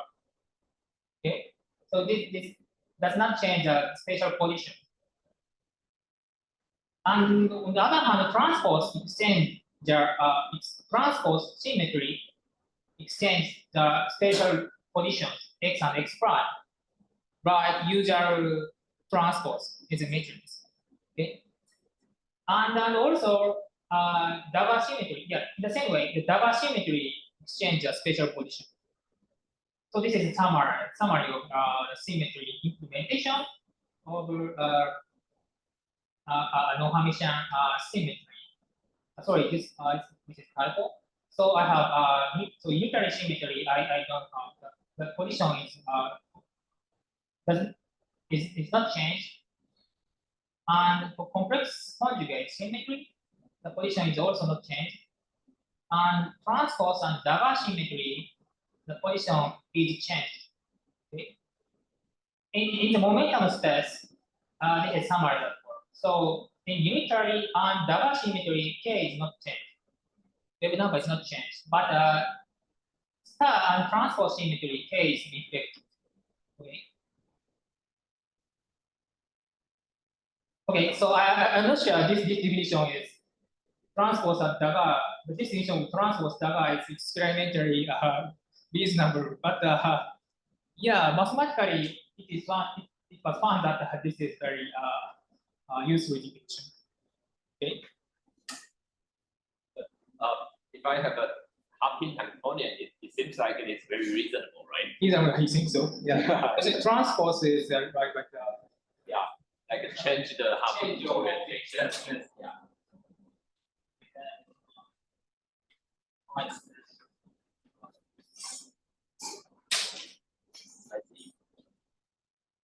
So in that sense, because your complex conjugate is defined in this way, does that mean like I'm confused about Hamiltonian, the relation between Hamiltonian and state. So this symmetry is completely applied on the Hamiltonian, but not asking how the state is transformed, right? Yeah. So transpose relates right eigenmode and left eigenmode. So in this sense, up to point, transpose up to state. Yeah, the reason I ask that is because if you have spin 1 half or spin 1, the time reversal acts very differently on the state. Yes. Yeah, so but in this case, you just focus on the Hamiltonian and not the systems. I see. Yeah.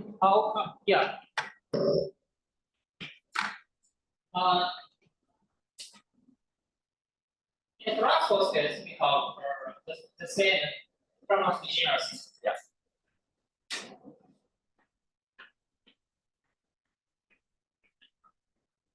This symmetry, then here's this is right eigenstate with algebra E. Then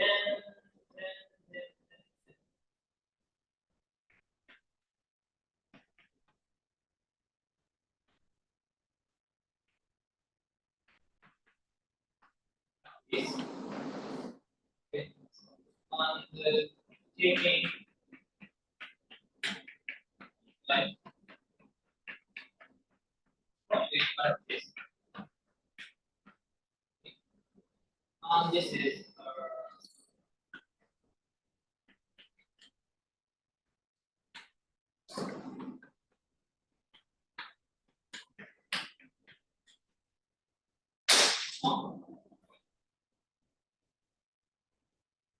so that means this is our left eigenstate.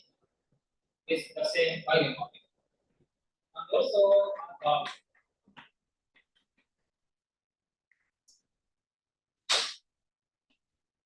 these are orthogonal to each other in this sense. So that means from here, I mean Hamiltonian is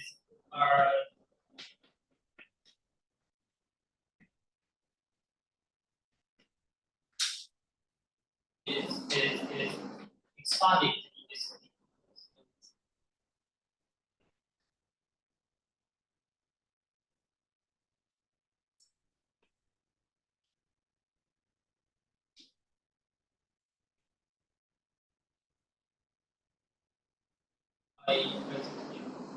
So this is from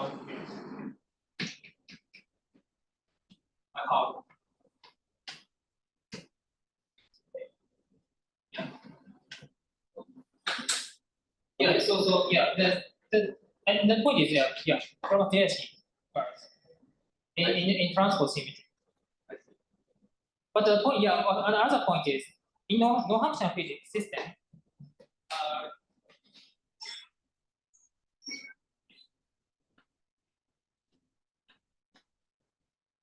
Symmetry is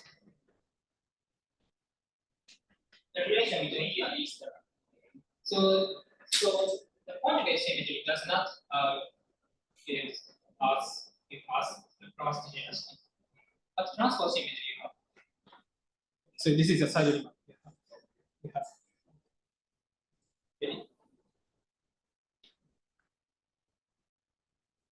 Okay, so yeah, I think you are tired, so let me show some demonstration of this problem. So the existence of an absence of non-Hermitian sequence for 30 symmetry classes with the system. by using mathematical.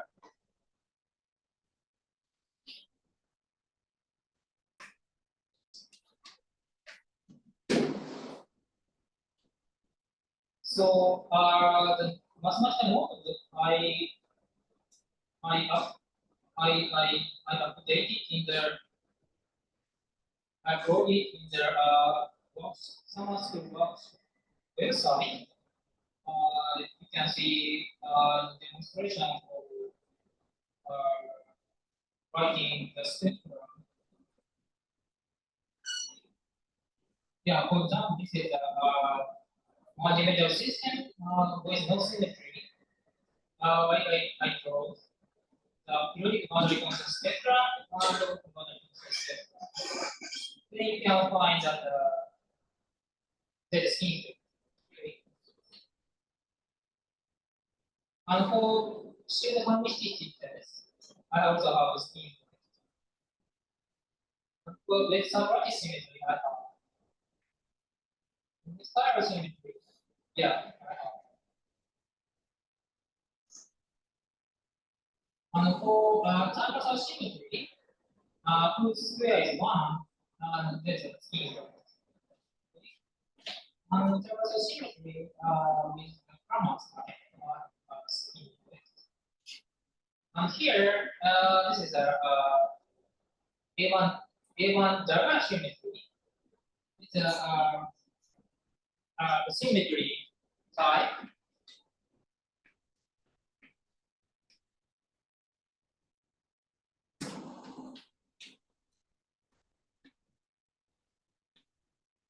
Sorry, it's a transpose symmetry. Then numerically we find that there's no symmetry. There's a discrepancy between open boundary spectrum and closed boundary spectrum. And yeah, and this is another type of transpose symmetry.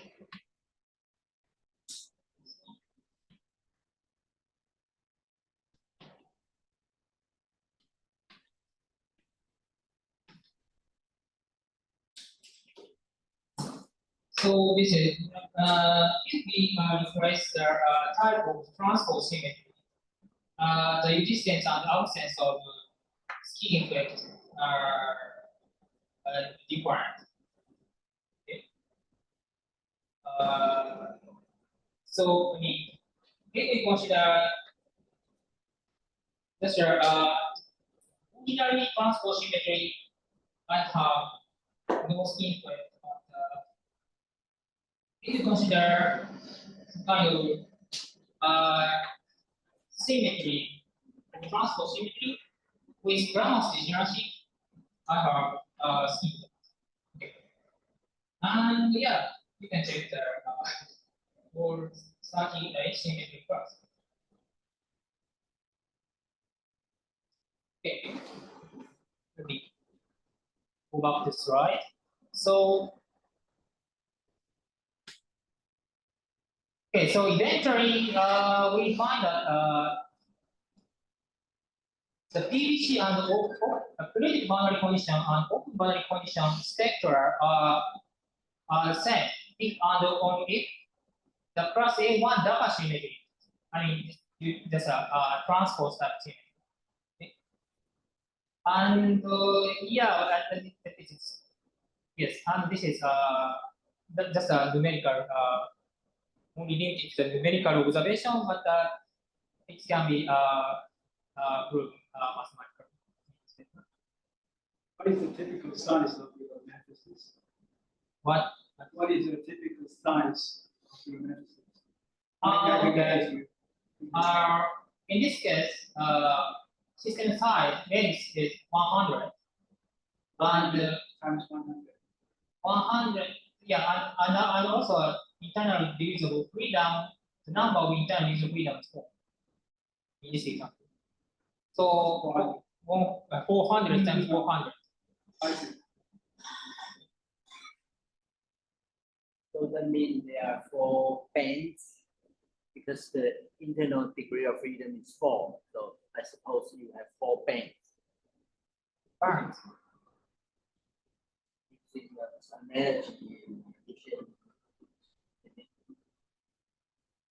Sorry, I don't understand. Or what? When you have internal degree of freedom 4, do you mean you in a unit cell you have 4 stuff? It's the same as yeah. You can consider internal degree freedom as the different side in the unit cell.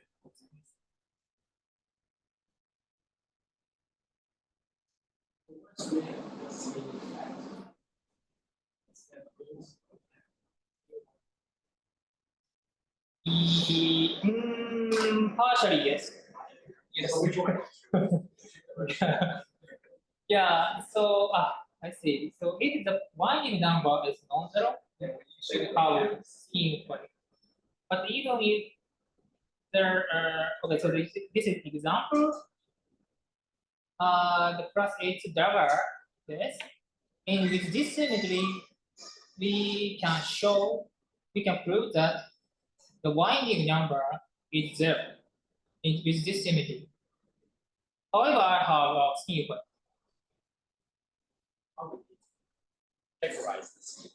Yeah, there's a G2 number. Yeah, defined by this 8 dagger symmetry. Yeah. Okay, so this is the numerical demonstration. Yeah. Okay, so let me move on to the topological classification. Okay. Okay, so I think probably you may see this periodic term in the Hermitian cases. So yeah, so this is a classification term of Hermitian topological cases. Okay, so the A3, A1, B1, this one specify the type of symmetry.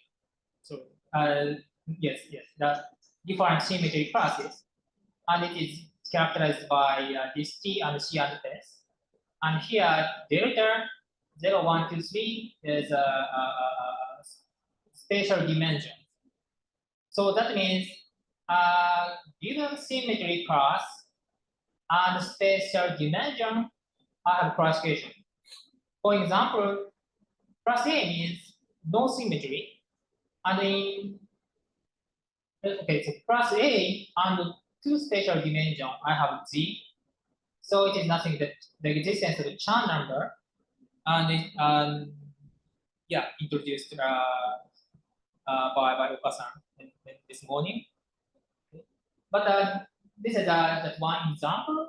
There are similar to the derivation with 38 distinct symmetry classes. In Hermitian case, we have 10 distinct symmetry classes, and depending on this symmetry class, and also depending on the spatial dimension, I have the classification, topological classification. If the topological classification is Z, they have Z topological number, and also related to H phenomenon, boundary phenomena. Okay. And if the classification is 0, there's no such interesting topological phase.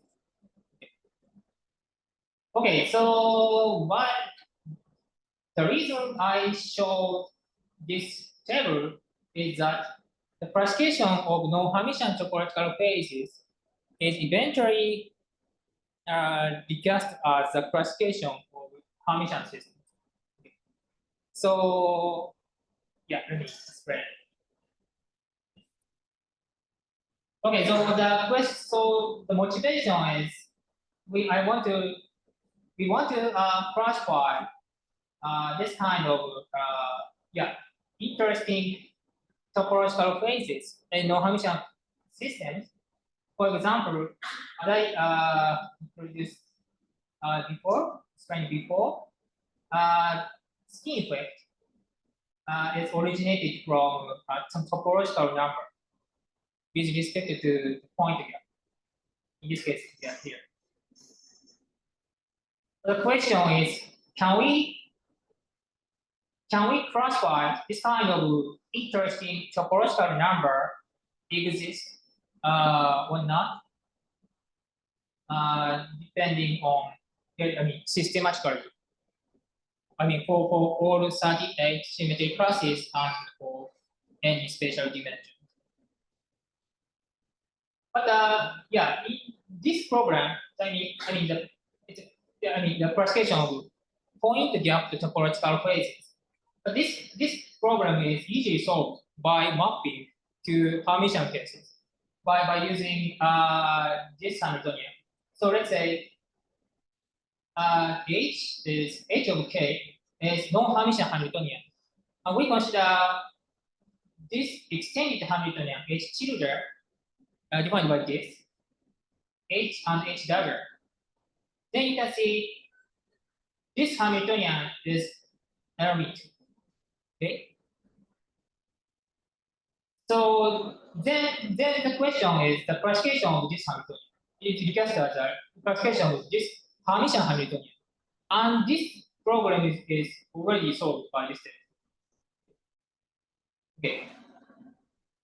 This is a lemma. So if there's a point gap with respect to reference energy 0, then this Hermitian Hamiltonian has also a finite energy gap with respect to energy. Because the eigenvalue of this H tilde is the same as the singular value of H.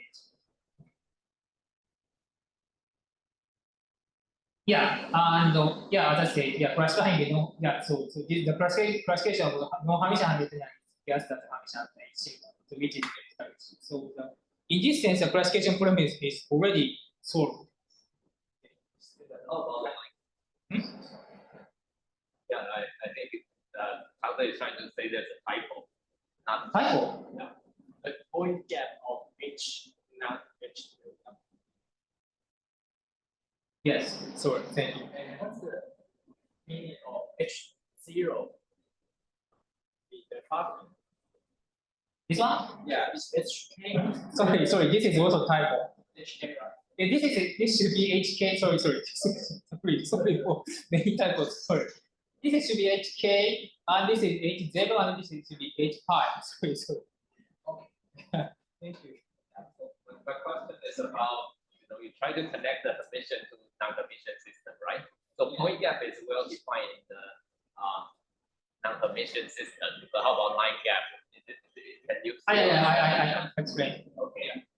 Next slide. Okay, so yeah. Okay, so in this sense, topological classification of point gap with respect to point gap is solved. Okay, so how about the line gap? And here I consider real or imaginary line. And the mathematical part is that if the Hamiltonian has real or imaginary line gap, then it can be Hermit or Pratik for keeping the real or imaginary line gap. This is the picture. This is done by this is a linear interpolation. So suppose I have real line gap here, and this blue region are eigenvalues. Okay, so this Hamiltonian has real line gap. So by using linear interpolation to -1 to 1, we get flattening Hamiltonian by this way. In this way. So the question is, the flattening Hamiltonian is Hermit one, but actually this can be done. So let me show. Yeah. So okay. So let me explain why this is true, why this can be done. So the first flattening can be achieved by introducing the projector. The projector is defined by counter integral with respect to the circle surrounding the energy, whose real value, whose real part is positive. Okay, in this way. So you can see, you can find that, you can check that this is really projected in the sense that its square is go back to itself. Okay. But not that this is not an element. But by using this projector, we can explicitly implement this linear interpolation. Okay. Then eventually we get flattening Hamilton. The next step is Hermitianization.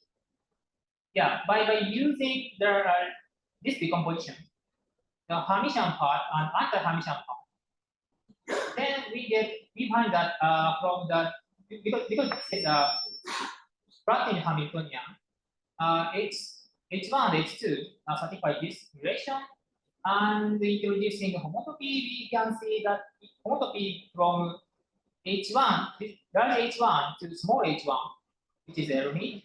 Then we can see its square is positive infinity. That means that this Hamiltonian has real rank. Okay. Then the resulting Hamiltonian is Hermite H1, but this is not flat. However, we take the flattening to small H1 again to get the Hermitian and flattened Hamiltonian. Okay. So eventually, so what I said is that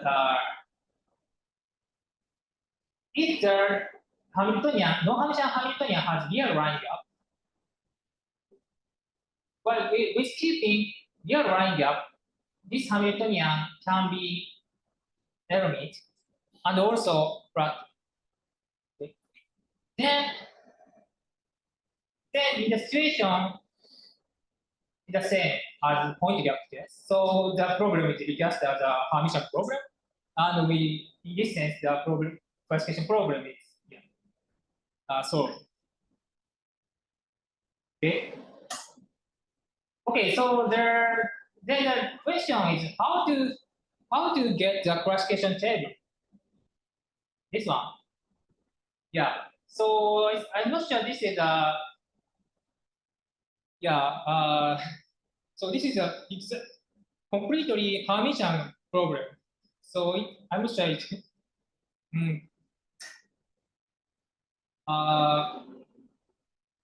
So I mean it's not the non-Hermitian problem. It's just a Hermitian problem. So yeah, but anyway, let me explain some best strategy. Yeah.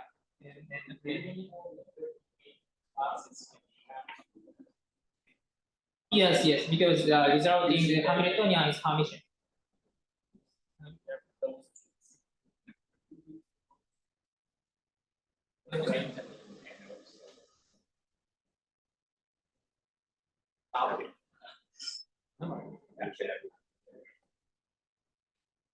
Okay, so let me quickly explain how to get the classification table in Hermitian test. So as I said, for both point and line gaps, the classification problem is because of the Hermitian system, which is very established. So yeah, I use the classification of Hermitian topology calculations. So strategy is the following. So first we classify zero-dimensional Hamiltonian, okay, and extend this result to finite space dimension. Okay. And I already introduced the allogram symmetry classes. In the Hermitian test, we have 10 distinct fundamental internal symmetry for each block of reduced representation, which is called our branching symmetry process. Okay. So it is there are three types of symmetry: tensor symmetry and particle symmetry. There are anti-unitary, and also I have chiral symmetry, which is anti-commutative Hamiltonian. And because tensor symmetry and particle symmetry are anti-unitary, each square is either 1 or -1. Okay. As a result, we get this 10 distinct symmetry classes. Okay. And this 0 means that the absence of symmetry, and this 1 and -1 means that the tensor square. And here in this form, the sign is just a particle whole symmetry square. And here 0 in this form, 0 means absence of chiral symmetry, and 1 means the presence of chiral symmetry. Okay. Okay, so yeah, we start with the classification of zero-dimensional Hamiltonian. It's just a Hermitian matrix, which is attractive, and also with 10 branching symmetry constraint. The question is, what is the space of such matrix? Okay. The key technology, technical point is we introduced a kind of stable equivalence condition such that space becomes a corresponding space. So let me explain what is a space of matrices. So I already, yes. I'm lost. Why do you need a condition S squared? It is the same as the plotting. Plotting is I think that is restriction field. yeah, I see. Absolutely. There are topologies of the set for the eigenvalues. Yes, yeah.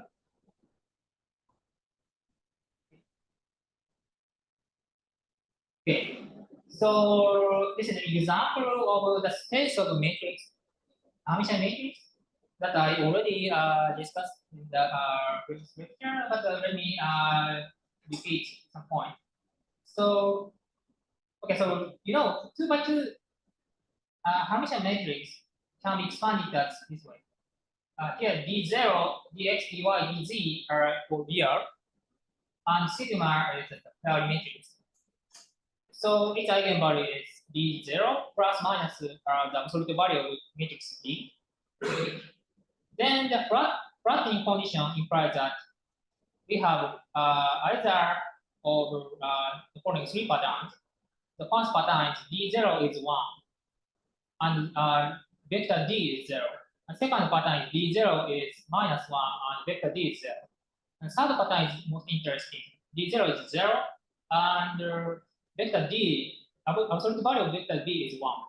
Okay, then we find that the space of this Hamiltonian, whose square identity is given by the intersectory union of 3 parts.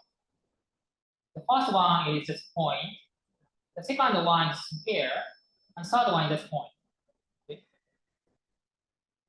Okay, so we generalize this kind of logic to any sizes of matrix. Okay, so this is a Why d0 has to be integer? d0 is integer. Why is that so? And your question is why d0 is integer? I thought the eigenvalue of h is equal to d0 plus the magnitude of d back. Yes. So what You only require that to be plus or minus 1. Yes. I require the spectrum is either 1 or minus 1. Plus 1/2. D0, why d0 cannot be 1/2? 1/2. 1/2 plus 1/2 is also equal to 1. This is No, in that case, conditional. you have zero eigenvalue. You mean 1/2 and 1/2? In that case, you have zero eigenvalue. Have an additional condition that h squared. Yeah, x squared is identity. So is this constraint? Yeah.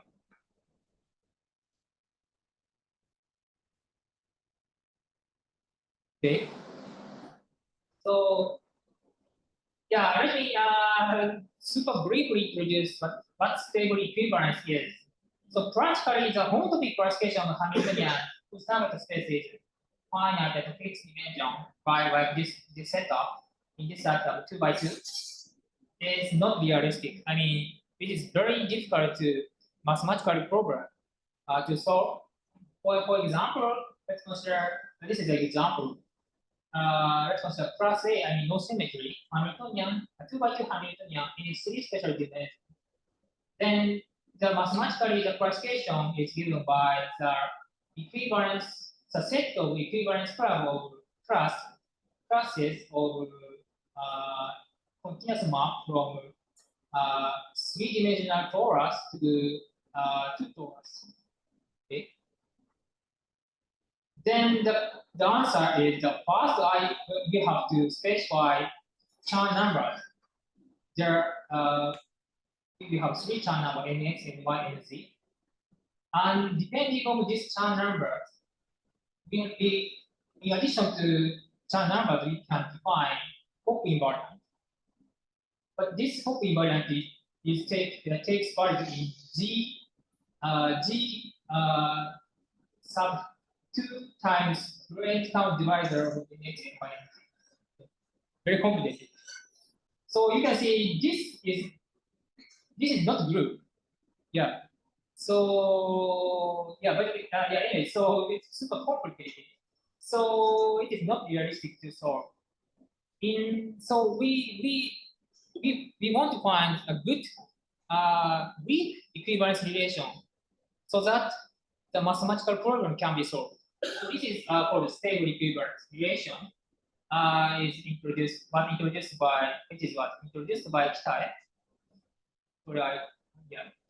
This paper. So there are the point is that 2 Hamiltonian H0 and H1 are said to stable equivalent if there is some additional if there is additional Hamiltonian H prime, then H1 plus H prime and H0 and H prime and H1 and H prime are homotopically equivalent. Okay. This is the notion of stable equivalent. Yeah, mathematically, there's some additional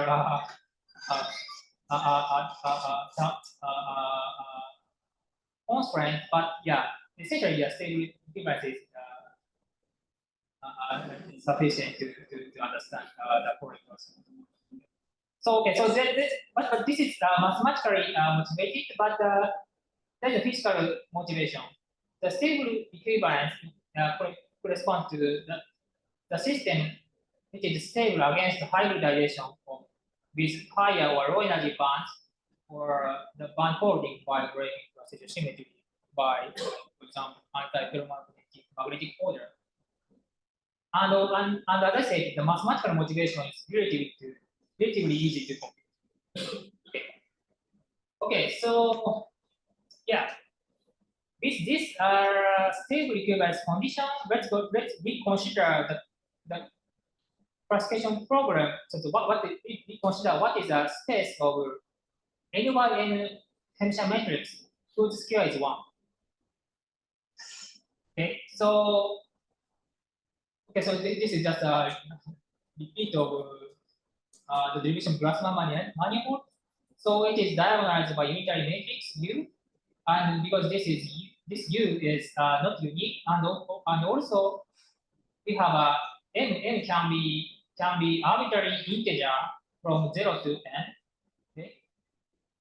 Then the H is eventually characterized by the union of Grassmann manifold like this. And by using stable equivalence, eventually the Hamiltonian is characterized by the so-called cross-finite space. It's essentially the union, but this large n can be infinite. Okay. In this, so yeah, compared to this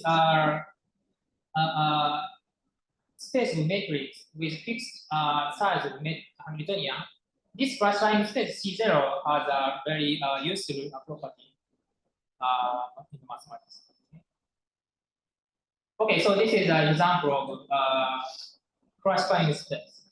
Let me show another example of cross-finite space. Let's consider Hamiltonian matrix 2 by 2 n by 2 n Hamiltonian matrix whose is 1 and also has parallel symmetry. I mean, the Hamiltonian is anti-commutative with some unitary matrix whose square is 1 and replaceless.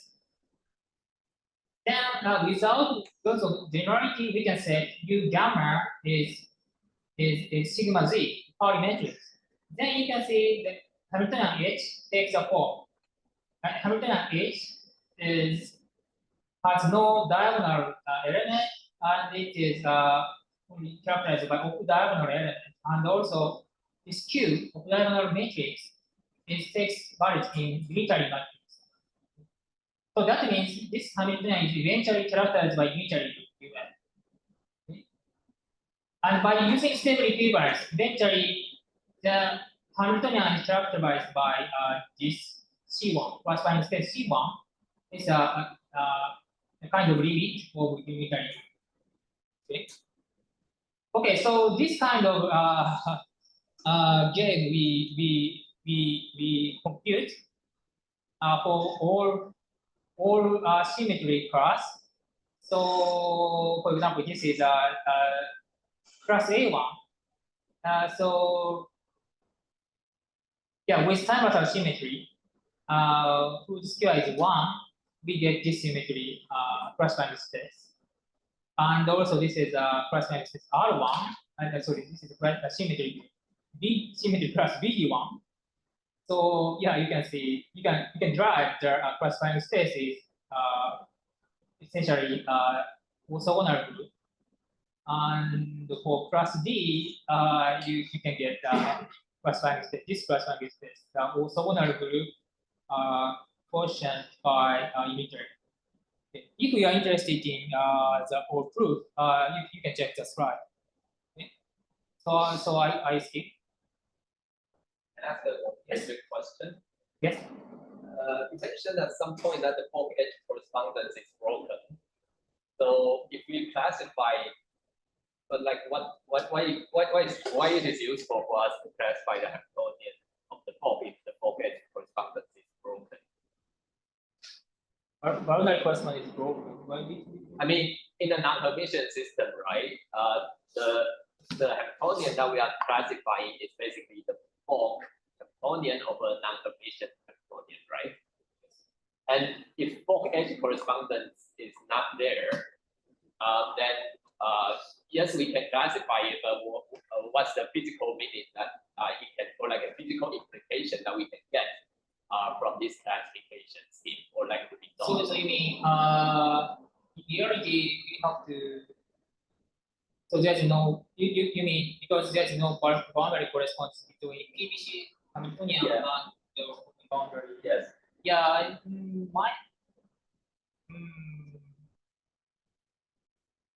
I'm not sure. So my first point is I'm not sure there's a the open boundary, the prescription of open boundary non-Hermitian system is the same as the periodic boundary non-Hermitian system. This is but I think it's quite similar. So in this sense, yeah, it's meaningful. Yeah. So quantitatively, there's distinction because of non-Hermitian scheme, but classification probably very similar. Yeah.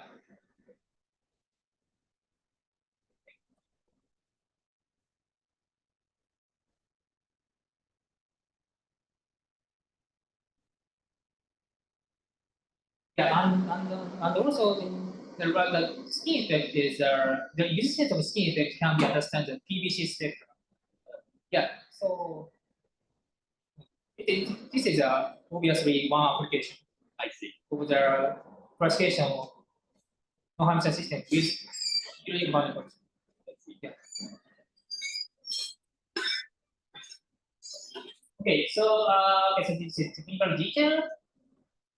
Okay, and eventually I get all classifying space, and this is the table of classifying space and the topological classification of phi zero. I mean the counting disconnected part. Here, Z comes from the difference between comes from the number of occupied states, essentially. And it comes from orthogonal matrix. Oh. Because orthogonal matrix you can get plus minus sign from determinant. Okay, so then we got classification for zero-dimensional system. So the question is how to generalize this classification to finite space dimension. So let me explain a strategy. So some still stable equivalence again. The topological structure from different origin can be discussed independently. So for example, mathematically, in these spatial dimensions, Bloch momentum space is of course a d-dimensional torus. So it is complicated. However, with stable equivalence, the topological classification is decomposed into subspheres S to P, where P is spans from 0 to D. It is like the origin of topological invariant can be decomposed to the independent, like the Hamiltonian has a Skamian structure and Bortic structure. You mean the Skamian structure? Skamian property is from two-dimensional property, two dimension, and vortex property is from one dimension. But with stable equivalence, we can decompose this complicated interplay to the independent Hamiltonians. That means we can assume the Bloch momentum space is just a D sphere, not torus. Okay. Okay, so the second technology is we can assume the form of Hamiltonian by using case theory. So representative Hamiltonian to represent the classification by G or G2 can be a form of Dirac Hamiltonian practice. So originally Hamiltonian HK is any Hamiltonian, but when in the context of case theory, it can be the form of Dirac Hamiltonian. So K in linear term and mass term. Where the point is, this gamma matrix which are anti-commutative with each other, and also this gamma is anti-commutative with mass term H. Okay, and then mass sphere is 1. Okay, then it is very then the classification problem becomes very easy. Because adding the spatial dimension is the same as adding the gamma matrix. Okay, and adding the gamma matrix is the same as adding the chiral symmetries. Okay, then the problem is we solve what happens if we add chiral symmetries in the constraint of the mass matrix. Okay, so then it is this kind of technique is known as dimensional isomorphism in the case theory. So actually, adding spatial dimension is the same as the shift of symmetry classes. Okay, AHDA and A1 derivatives. The key observation is that two chiral symmetry can be solved trivially. So suppose we have two chiral symmetry for matrix M, and sigma x is anti-committed with M, and sigma y is also anti-committed M. Then the space over sigma space, Pauli matrix, the space of Pauli matrix, the form of N, matrix N is fixed. I mean sigma z. Okay, to preserve this symmetry. Then this remaining matrix M tilde has no symmetry. So this is the origin of simplification for problem. Okay. Yeah, I think it's already technical details, so already skipped. So if you are interested in the detail, you can check the slide. So okay, so eventually I get yeah. So this the shift of symmetry classes. Okay, and without here dimensional symmetry and particle symmetry, this shift is twofold, has a twofold periodicity. And with time-glassal or particle symmetry, this shift is found to have eightfold periodicity. It's called both periodicity in the case theory. So the eventually topological classification of D-dimensional Hamiltonian with alternative symmetry class is given by this phi zero of classifying space. Then I get this.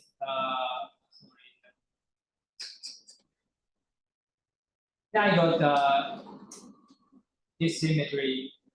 This classification term of Hermitian physics. Okay.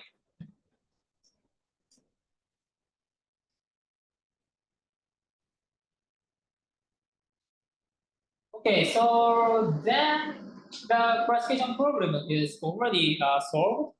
So the remaining task is to identify how 38 non-Hermitian symmetry classes are mapped to tenfold Lagrange singular symmetry classes in Hermitian systems. So yeah, this is very easy. So let me explain why it is. So for point gap topological phases, we consider Hermitianized double Hamiltonian H tilde. Then you can see this Hamiltonian H tilde has additional chiral symmetry by sigma z, okay, by this construction. So in other words, non-Hermitian symmetry for H is mapped to, the symmetry in non-Hermitian system for H is mapped to symmetry for Hermitian system represented by H tilde with this additional chiral symmetry. Okay. Then we can check. Then we can identify what is the exact what is the symmetry here in the Hermitian system. Okay.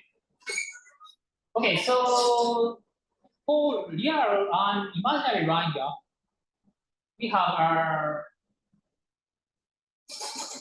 as I said, non-Hermitian Hamiltonian can be L-meet or anti-L-meet depending on the line gap, the type of line gap.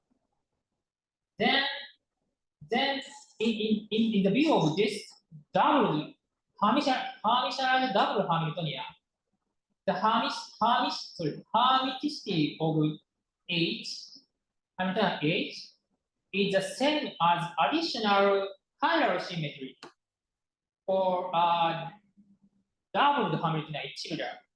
Okay, for Hermitian for L-meet case, Hermitian case, this is the same as imposing additional chiral symmetry by sigma y. Okay. For imaginary line gap case, the Hamiltonian can be anti-L-meet, and this is the same as imposing additional chiral symmetry by sigma x. Okay. Then we can identify symmetry group with and its algebraic relation for Hermitianized the Hermitian case. Okay. So topology classification for n-type condition is the same. Topological classification, no. No. Yeah. Okay, so then eventually by after identifying the map of the symmetry plus in Hermitian system, we get this kind of symmetry classification table for non-Hermitian topological phase for each symmetry classes. In this slide, I just showed 8 symmetry class, but there are other 30 symmetry classes. Okay. Here P means point gap, and R and Li represent real line gap and imaginary line gap respectively.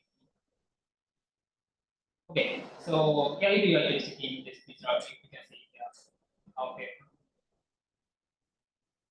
Okay, so in last 5 minutes, let me introduce the notion of intrinsic non-Hermitian topology. Okay, so this is the same table of same classification table of non-Hermitian system. So let me focus on class D and one special dimension. Then with line gap, as I said, line gap is the same as non-Hermitian physics. And class D is a quite symmetry, so we have edge neither and 0. Okay. But for point gap, we have G2 again. What is the meaning of this G2? Actually, this is the same as the Hermitian case. So because the class D particle symmetry is a constraint on the spectrum as follows. I mean, E is mapped to minus E. Then the zero energy is special. I mean, it's a zero energy is protected by this type of particle symmetry. So that means binary zero mode is robust, and even if there are no Hermitian perturbation exists. Actually, we find that no Hermitian G2, no Hermitian G2 classification is characterized by no Hermitian, this kind of no Hermitian G2 invariant. Okay.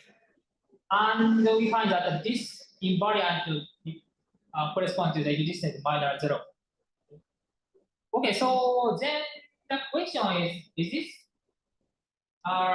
unique to non-Hermitian systems or not? So I mean, so this table has, in some sense, lack information. I mean, which classification is specific to non-Hermitian system or not? So yeah, so yes. So the question is there any good approach to extracting topological phase realized only in non-Hermitian systems? Our proposal is that we take the co-kernel of the homomorphism from line gap topological phases to the point gap topological phases. Okay, so because this homomorphism exists because line gap implies point gap. Yeah, it is obviously true. So if the spectrum has a line gap, this spectrum has also point gap, right? But opposite direction is not true. But yeah, this direction is true. Okay. So that implies if we have some topological phases in with respect to line gap, then this is well defined even for point gap topological phase. Even as a point gap topological phase. So that means we have the map from real line topological pages to point gap topological pages, and also imaginary line gap topological pages to point gap topological pages. Okay. Okay, so the meaning of this homomorphism is that the image of these homomorphisms FR and FY can be realized as a Hermitian system. Okay. So in this sense, it is not intrinsic to a non-Hermitian system. But so we come up with a good mathematical object. The quotient of point gap topological phases over image FR plus image FY, I mean the image of line gap topological phases. So this can be calculated very easily by using the similar technique, case theory. And this is the result. So for outrun simple symmetry classes in non-Hermitian system, this is the classification of table of intrinsic non-Hermitian topological pages. For example, here I have Z, and this corresponds to non-Hermitian skin effect. And here I have Z, this corresponds to the kind of generalization of non-Hermitian skin effect in 3-dimensional. So it is physically it is induced, the skin effect induced by magnetic field. Okay. And this is AZ dagger class. And yeah, A2 dagger, we have G2 classification, and that means actually it is found that this corresponds to the kind of G2 generalization of Hermitian skin effect. Okay, and this is symmetry with additional sublattice or pseudo hermiticity. Okay, and a few examples is this. I think a few examples was discussed in the literature. For example, D equal in this two spatial dimension with SP plus S minus the kind of sublattice symmetry. This is D2. It's partially D2, and oh yeah, this example is discussed about this paper. And oh yeah, eventually I have all the classification. But yeah, this is a remark. I'm not familiar with recent development, so I'm not sure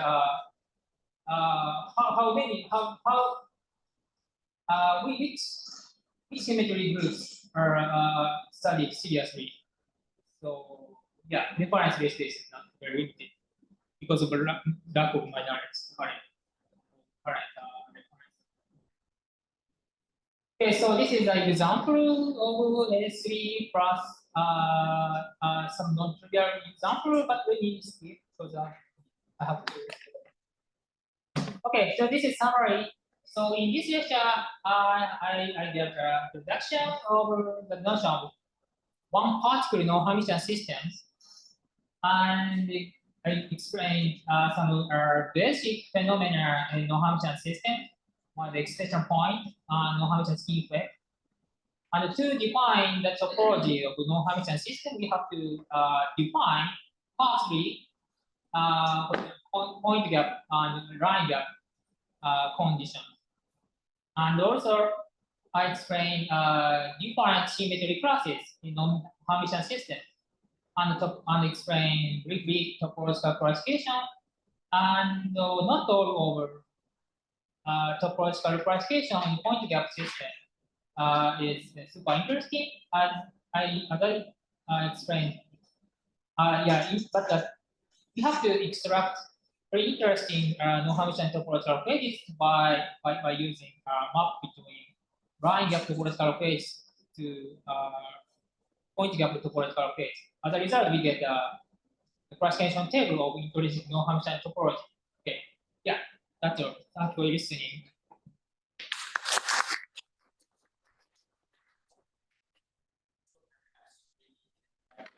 Questions? Yes. So,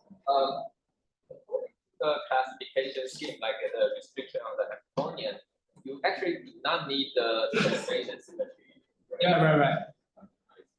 Yeah, we expect, but Yeah, I expect, but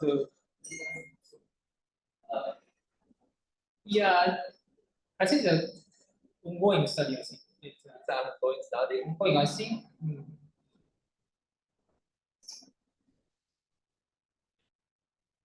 Because following the logic, it seems like translation symmetry is not really important. But when you generalize it to higher dimension, it will be important. You mean the absence of translation symmetry? Yeah. Generalized. Yeah, when you generalize it to the higher dimensional case, I guess it is also not important, right? Yeah, that program, but I don't know how to study. I see. But course geometry, yeah, can deal with this situation. Yes. Yeah, I have a very naive question. Can you go to page 76 of the first classification? For yeah.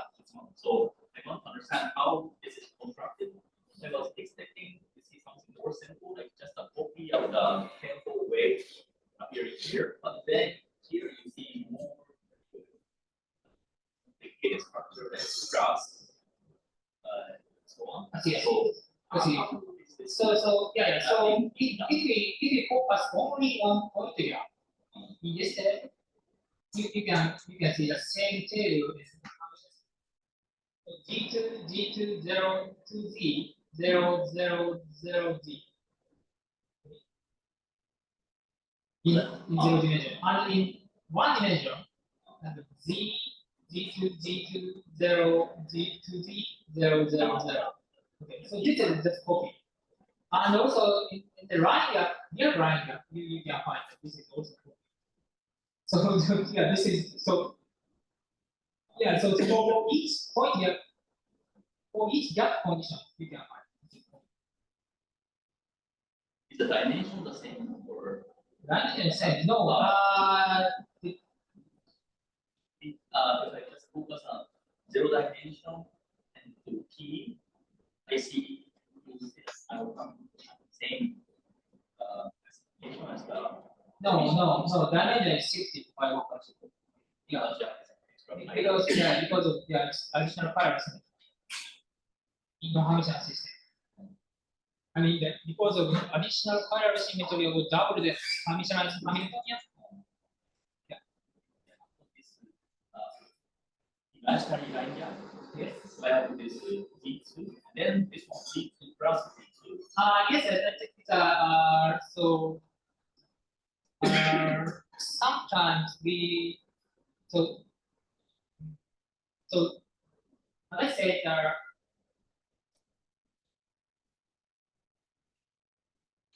imaginary line gap with the same additional two chiral symmetry.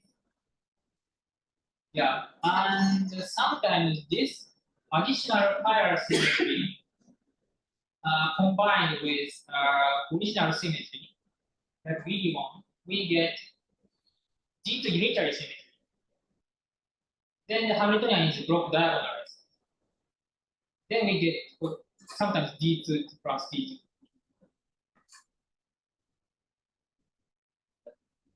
That depends on the class. Yeah, depends. One generic feature is because all classification is because of zero-dimensional KCLT. Then the classification is either 0 or Z or Z2, or it is direct sum. There's no Z with G in this terminology. That's a naive question. So you're basically classifying the Hamiltonian, but for a quantum system, I think we, to some extent, like we want to classify wave function, which transform project beyond the symmetry. So how to bridge these two? Yeah, I want to know that. Not yet, no. I want to know. I'm not sure. So it's open yet right now. partially I solved this.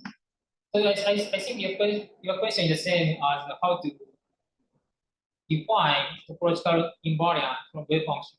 Yes. Yeah. Is it equivalent to this thing or maybe not? Yeah, I think partially, yeah. It's so. And yeah, I don't know the complete answer.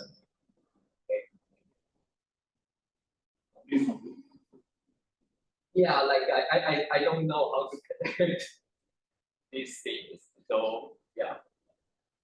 And I'm not aware of, I mean, I'm not familiar with the literature, so I just want to know like whether it's like established or not.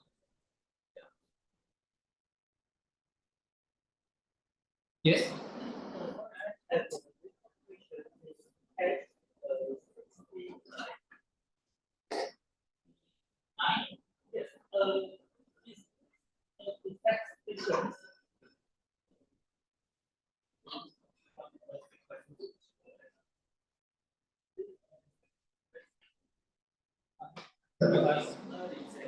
Exact sequence.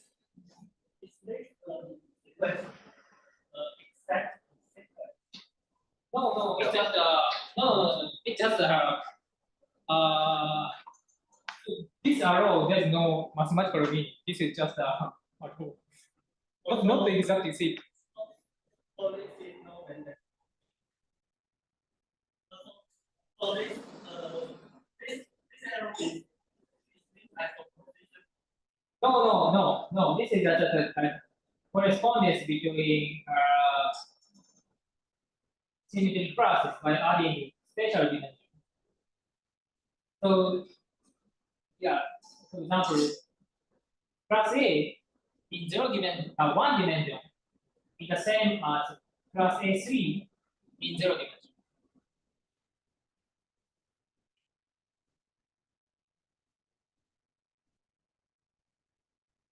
In this sense, also, yeah, some sense. Right. So, any questions from the online audience?